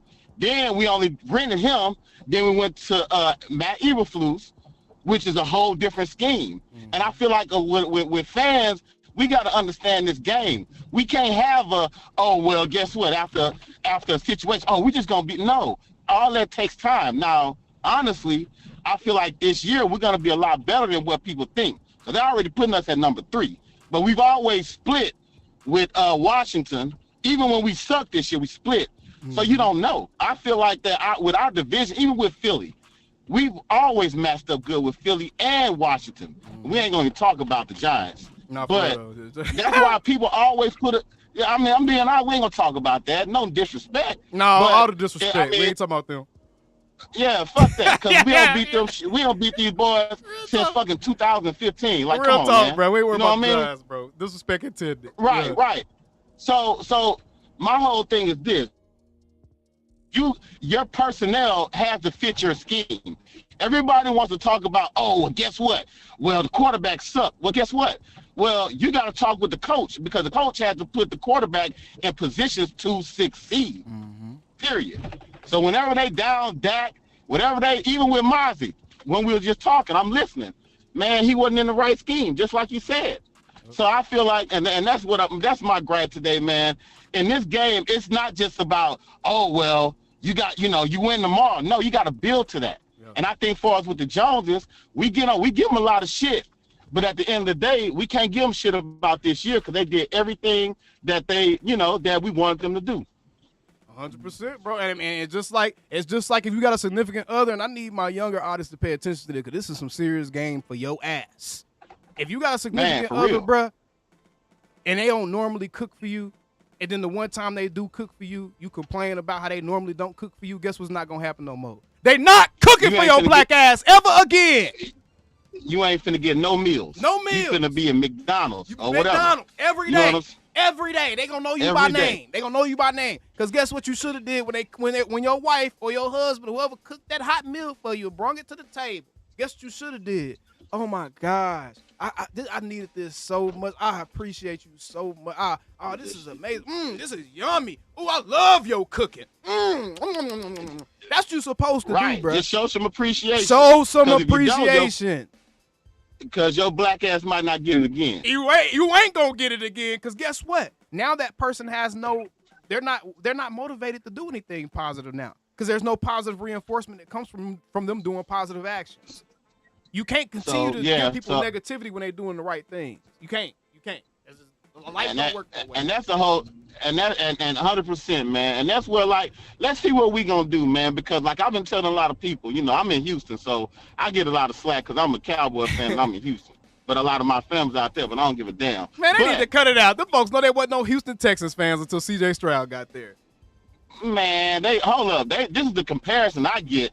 Oh, well, you know what, man? We're better than you since we've been a franchise. I said, so you telling me Super Bowls? So you telling me Super Bowls get old? Nah, man, they don't do that. We got our championships because we got them, no matter if they're in the 70s, 80s, or 90s, whatever. You know what I mean? Y'all ain't got nothing. But anyways, that's here nor there. I don't want to get into that. But my thing is, let's see what we do, man, because I think, again, we're going to be better than where we are. We're going to be more disciplined. I feel like we're going to have less penalties. You know what I'm saying? And a lot of that, how many times for years where we do great-ass plays and next thing you know, penalty is called back, throw out the whole drive. That, to me, it's a lot that comes with that. That's the key. Honestly, that to me is the key because the Cowboys have been one of the most penalized teams in the league since Mike McCarthy has been the coach. If Brian Schottenheimer can cut our normal amount of penalties in half, bro, we're going to be cooking with hot grease just from that. Just from that. Right. And that's what nobody's talking about enough is that it could end up being Brian Schottenheimer's biggest impact on this team and organization in the immediate future is the level of discipline. I think that's the one thing that can change overnight is the level of discipline with the coaches allowing to happen and the consequences for getting all them damn penalties and not having that discipline. That's something he can change overnight, bro. So I think that should really be the one thing that a lot of fans are looking at this season is how penalized are we? That's going to tell the tale of how the season goes, I think. Watch. Yeah, and I agree with you, man. So, yeah, I just wanted to call in and say that. And like I tell, his fans, man, let's give them a chance. Because what? If you're gonna stop being a Cowboy fan when you really wasn't a fan at the beginning, I don't care. And if all these people that different fans, you've been a fan. So don't try to act like you ain't a fan because they suck. That's why it's called a fan. That's what I'm talking about, bro. Come on, man. That's what I'm talking about, man. Let them know, man. I dropped the Undertaker going on. Let them know, man. Come on, man. Let's keep it real. Real talk. Hey, appreciate the call there, brother. Let me go ahead and get into this run defense real quick, man. All right, no doubt. I'll be listening. All right, have a good day.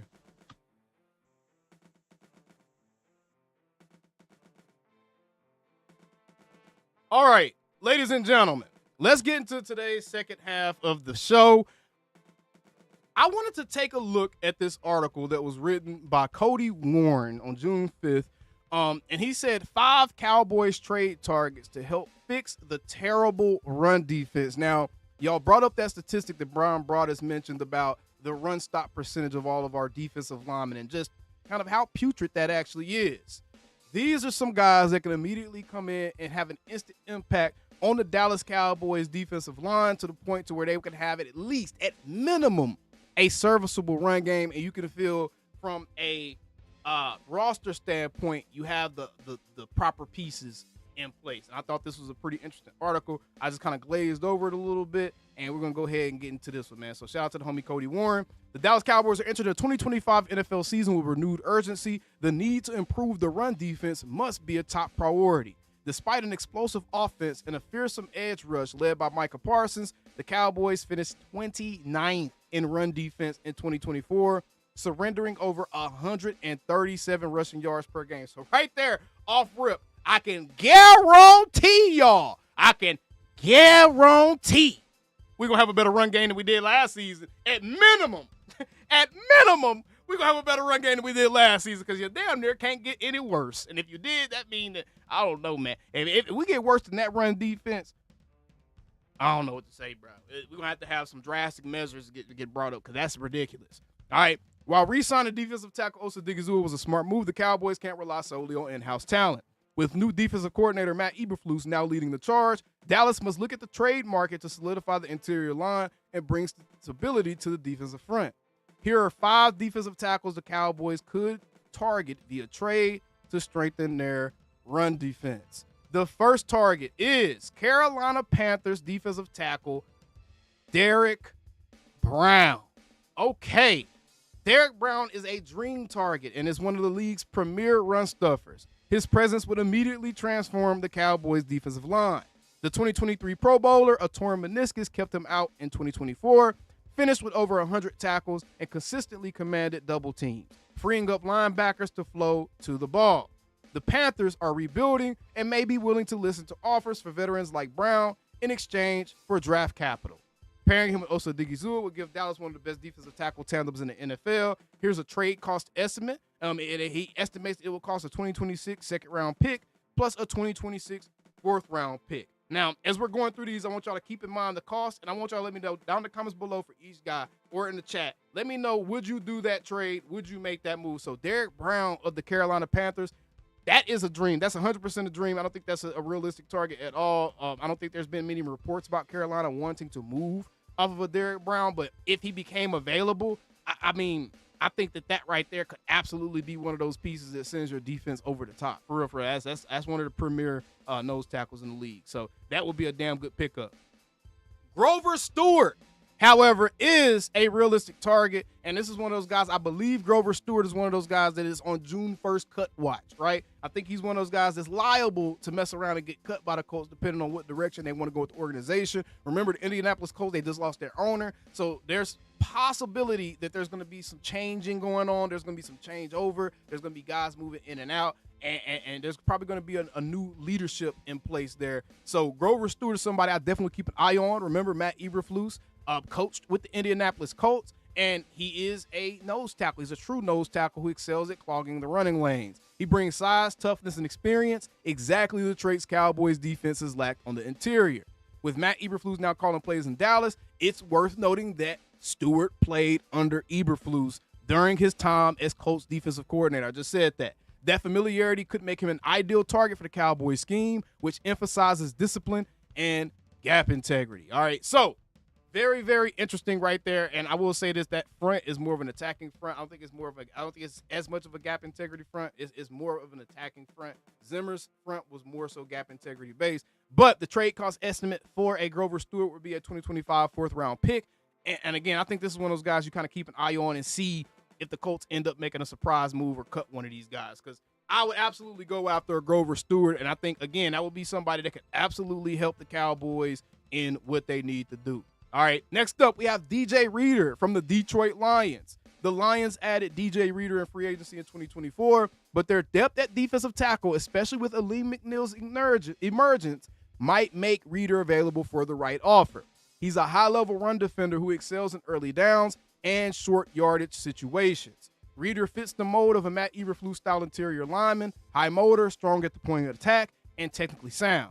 He would help Dallas stop the run on first down and force teams into obvious passing situations. And they think the trade cost estimate here will be a 2026 6th-round pick and Brock Hoffman. Oh, that right there is very, very, very, very interesting because how many teams in the NFL have guys that can come in and have already proven that they can be a starting quality NFL center? Brock Hoffman has, and guess who the Detroit Lions just lost? An all-pro center in Ragnow, right? The Arkansas product. They lost him in Frank Ragnow. So now they need an offensive line to help bolster that running-based team, that running-based offensive attack.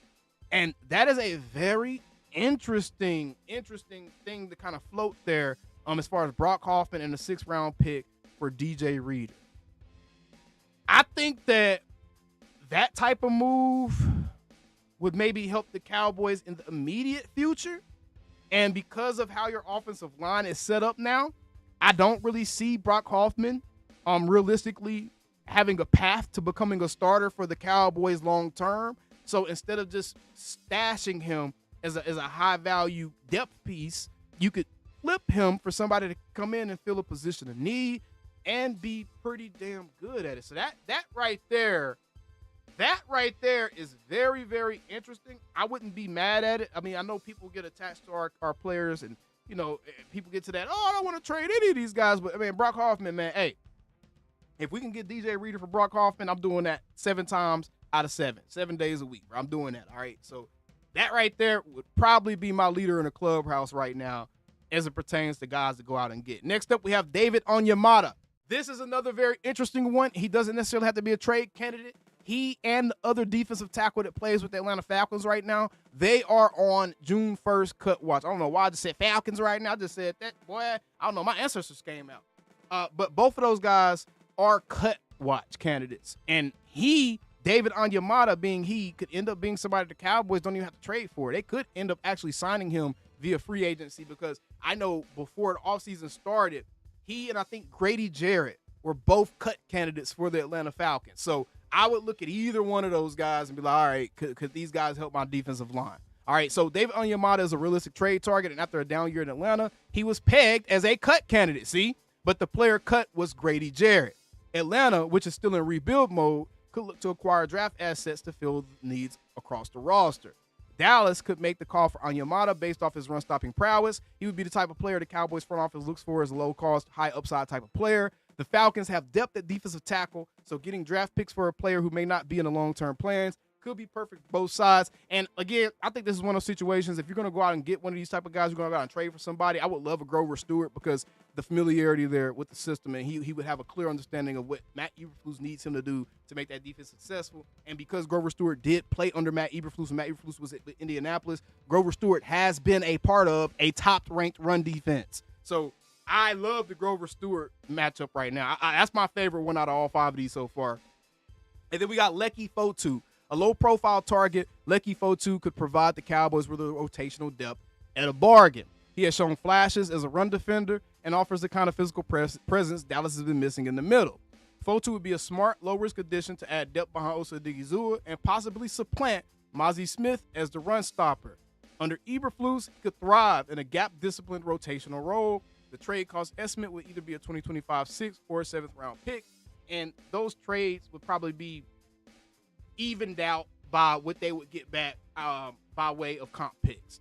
Right now they're slated to get comp picks for Jordan Lewis and DeMarcus Lawrence, I believe. I think maybe Chauncey Golston. I think they're slated to get like maybe 2 or 3 comp picks right now. So those picks right there are kind of marginal picks. They're marginal costs that you would have to give up.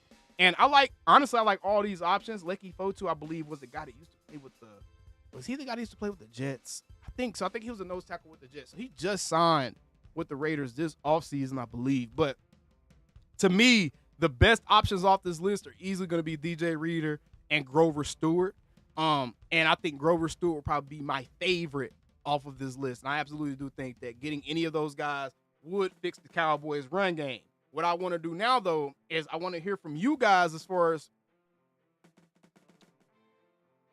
okay, my shit froze. What I want to do now, though, is I want to hear from you guys as far as which one of those picks would you go for, and we're gonna wrap up the show with those call-ins on that particular topic. All right, so let me go ahead and open up the call-in lines again.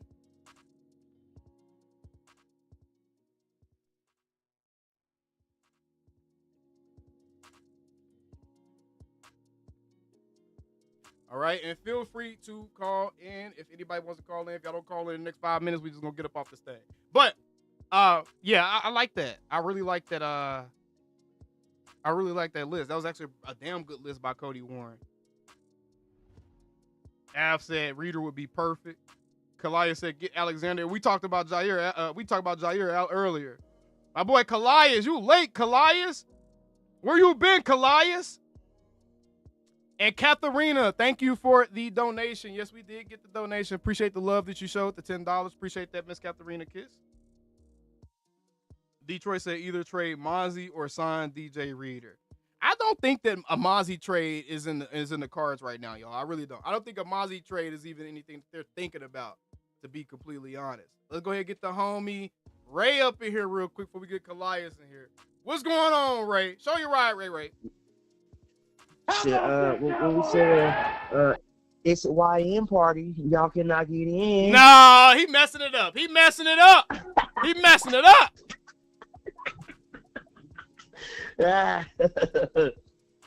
You cannot get in.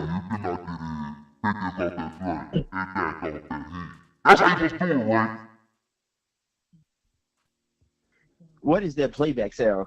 What you talking about? It just played in slow motion, or am I tripping? I don't know what you talking about, fam. Oh, it's playing slow, bro. I think you're tripping, bro. I think you. I don't know, man. I think you might go to the doctor or something, right? I don't know what that was. Say, man, probably, you know. But what you got going on, man? Shit, man. I was tuning in, watching it live, and I just saw you go through all those trade, candidates or whatever. Personal opinion, I think they're probably going to sign someone off the street more than they would make another trade, because they've been, way too active already with trades. But if they did have to make a trade, I would definitely have to go Grover Stewart. That one makes too much sense. And I don't know how many more picks the Cowboys want to give up. They just gave up a third essentially to get Pickens. I don't know if you want to give up anything any higher than that. So if it has to be like in between, like maybe a fourth through a seventh, I could see Cowboys making a move if they had to make a trade. But I think it's going to be via free agent. I think they're going to get one of these guys off the street. I think they're going to, get a bunch of bodies in here. You know what I think they're going to do? You want to know what I think they're going to do? I think they're going to end up signing the defensive tackle out the UFL. Hey. I think they might end up doing that, bro. Clarence Hill reported the Cowboys have roughly about $10 to $11 million to work with, because they want to keep about $20 to $22 million in fudge around money. Then Patrick Walker said he spoke to Stephen Jones, and they don't have any irons on the stove as far as moves they want to make right now. But he said they are on the UFL again. So I think that if they go to the UFL, they're 100% going to be looking at a defensive line or a corner. They're 100% looking at those two positions at the UFL. And if we look at their track record with the UFL, you can't be mad at them, bro. Look at Brandon Aubrey. We found him in the UFL. Cavante, we found him in the UFL. We brought in a couple of guys last year. They didn't make the roster, but they have found guys in the UFL. So, I mean, that wouldn't be a bad option. But I think that, they'll kick the tires on somebody once, they get them pads on. Right. And see what we got out there. Because, you just spent the 5th round pick on Jay Toya. Was it a 5th round pick or was it a 6th round pick? I can't remember. 6. No, Jay Toya was 7th, wasn't he? Oh, it was 7th. It was 7th. Okay, that's what it was, 7th. So, I mean, you got to see what you got in him. Of course, I think they'll give Mozzie every opportunity to earn it, but you want to give him some competition. I think competition brings the best out of people. So when you battling somebody day in and day out, that's just gonna bring the best out of you. So I think around training camp, that's when we're gonna start, see them probably get active with the defensive tackle position. Okay, so you thinking around training camp? I think depending on who get cut and when they get cut, we're gonna see the Cowboys get active soon. And I wouldn't be surprised if they got in on that Jolly. Bro, I'm going for Jolly Alexander, bro. If I'm the Cowboys, I'm trying to get bro. If he's in a reasonable price range, I'm trying to get Jolly Alexander for one season. Just give me 1 year, bro. Give me 1 year so I can figure out what I'm gonna do in my corner room. If I could throw the money out there, 1 year, $10 million deal, incentive based deal. Yeah, a 1 year, $10 million incentive based deal. I would like that for Jolly Alexander. Yeah, you can do that. Like also too, like I've seen other contracts where they put it in there, like for every game you play, you're active. I don't understand what you're saying. What do you mean? My voice still sound crazy? No, not on the phone. I mean, I'm listening to you on the phone. I'm not listening to the actual broadcast. So on the phone, you sound perfect. So that's probably what I had heard. It was like real slow, like that. Yes.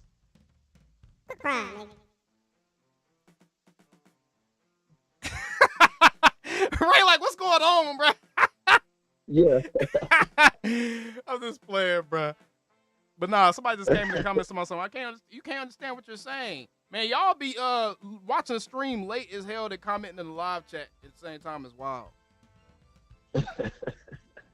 But nah, bro, I completely agree with what you just said though, man. I'm not going over 12 million. I think 12 million. I'm not going over 12 million. But a team I will watch out for that was interested in Jair. They said the Bills. They said the Bills and the Packers tried to make a trade, but it fell apart, and that's why they drafted old boy Hardison, the corner in Buffalo, this offseason. So that'll be another team I will watch out for. But if they're going to win, I think Dallas is the place to come. Ray, your ass old. You be butchering the hell out of names, boy.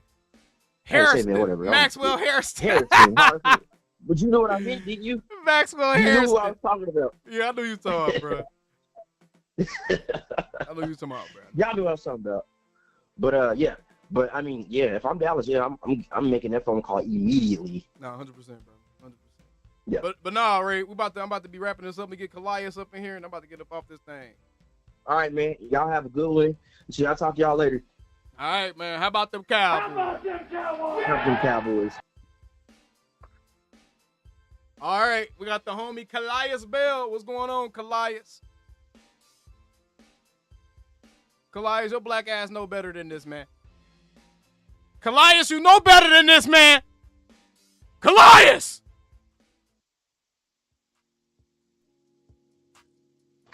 Oh, my bad. Damn, bro, I was on mute the whole time. I'm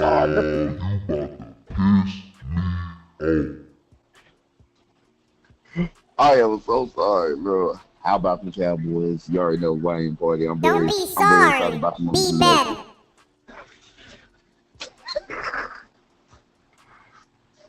Oh man, I got people looking at me crazy. But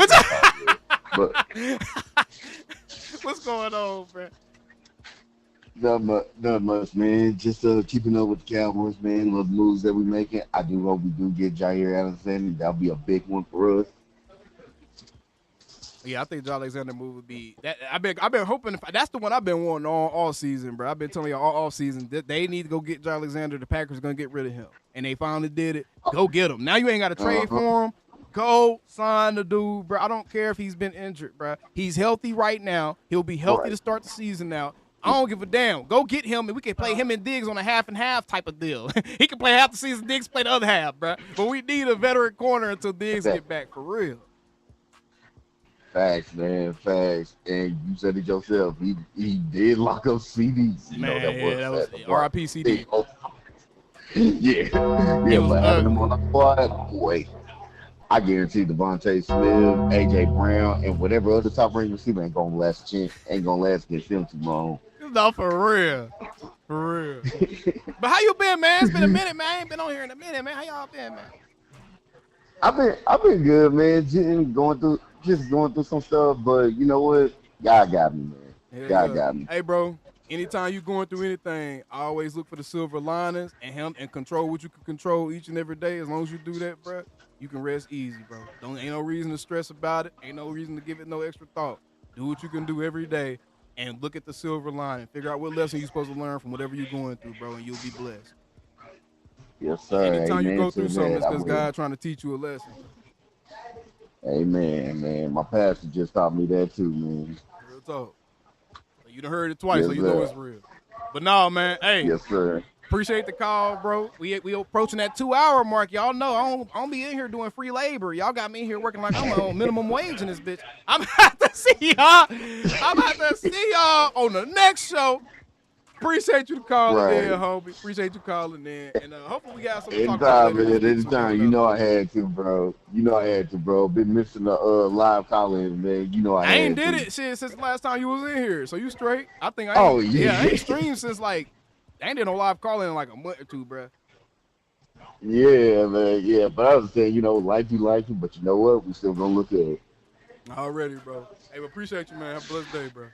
Keep your head up, too, man. Brother. Silver linings, bro. I will, man. Already.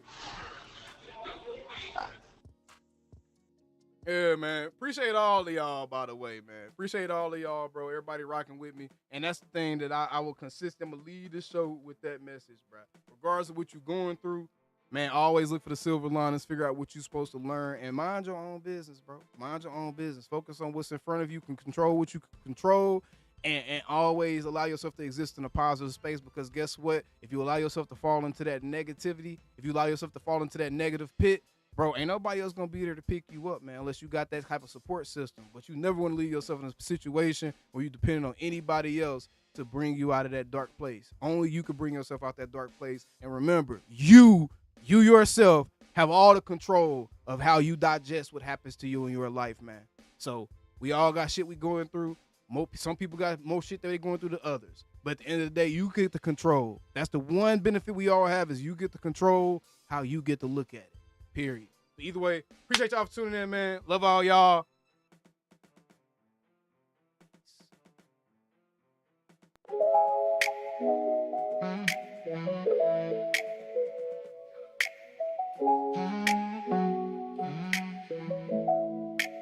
The amazing AOC, turn it up, let's go. Talking about the Cowboys, from the highs to the lows. News, opinions, yeah, we keep it real. Growing every day, now the fans know the deal. Every upload, every stream, ripping up the biggest team. From the Fantics to into ball live streams. Coming there, girls wrecking out talks that are beats. They was tuned in, yeah, they saw the rise. Now the numbers keep climbing.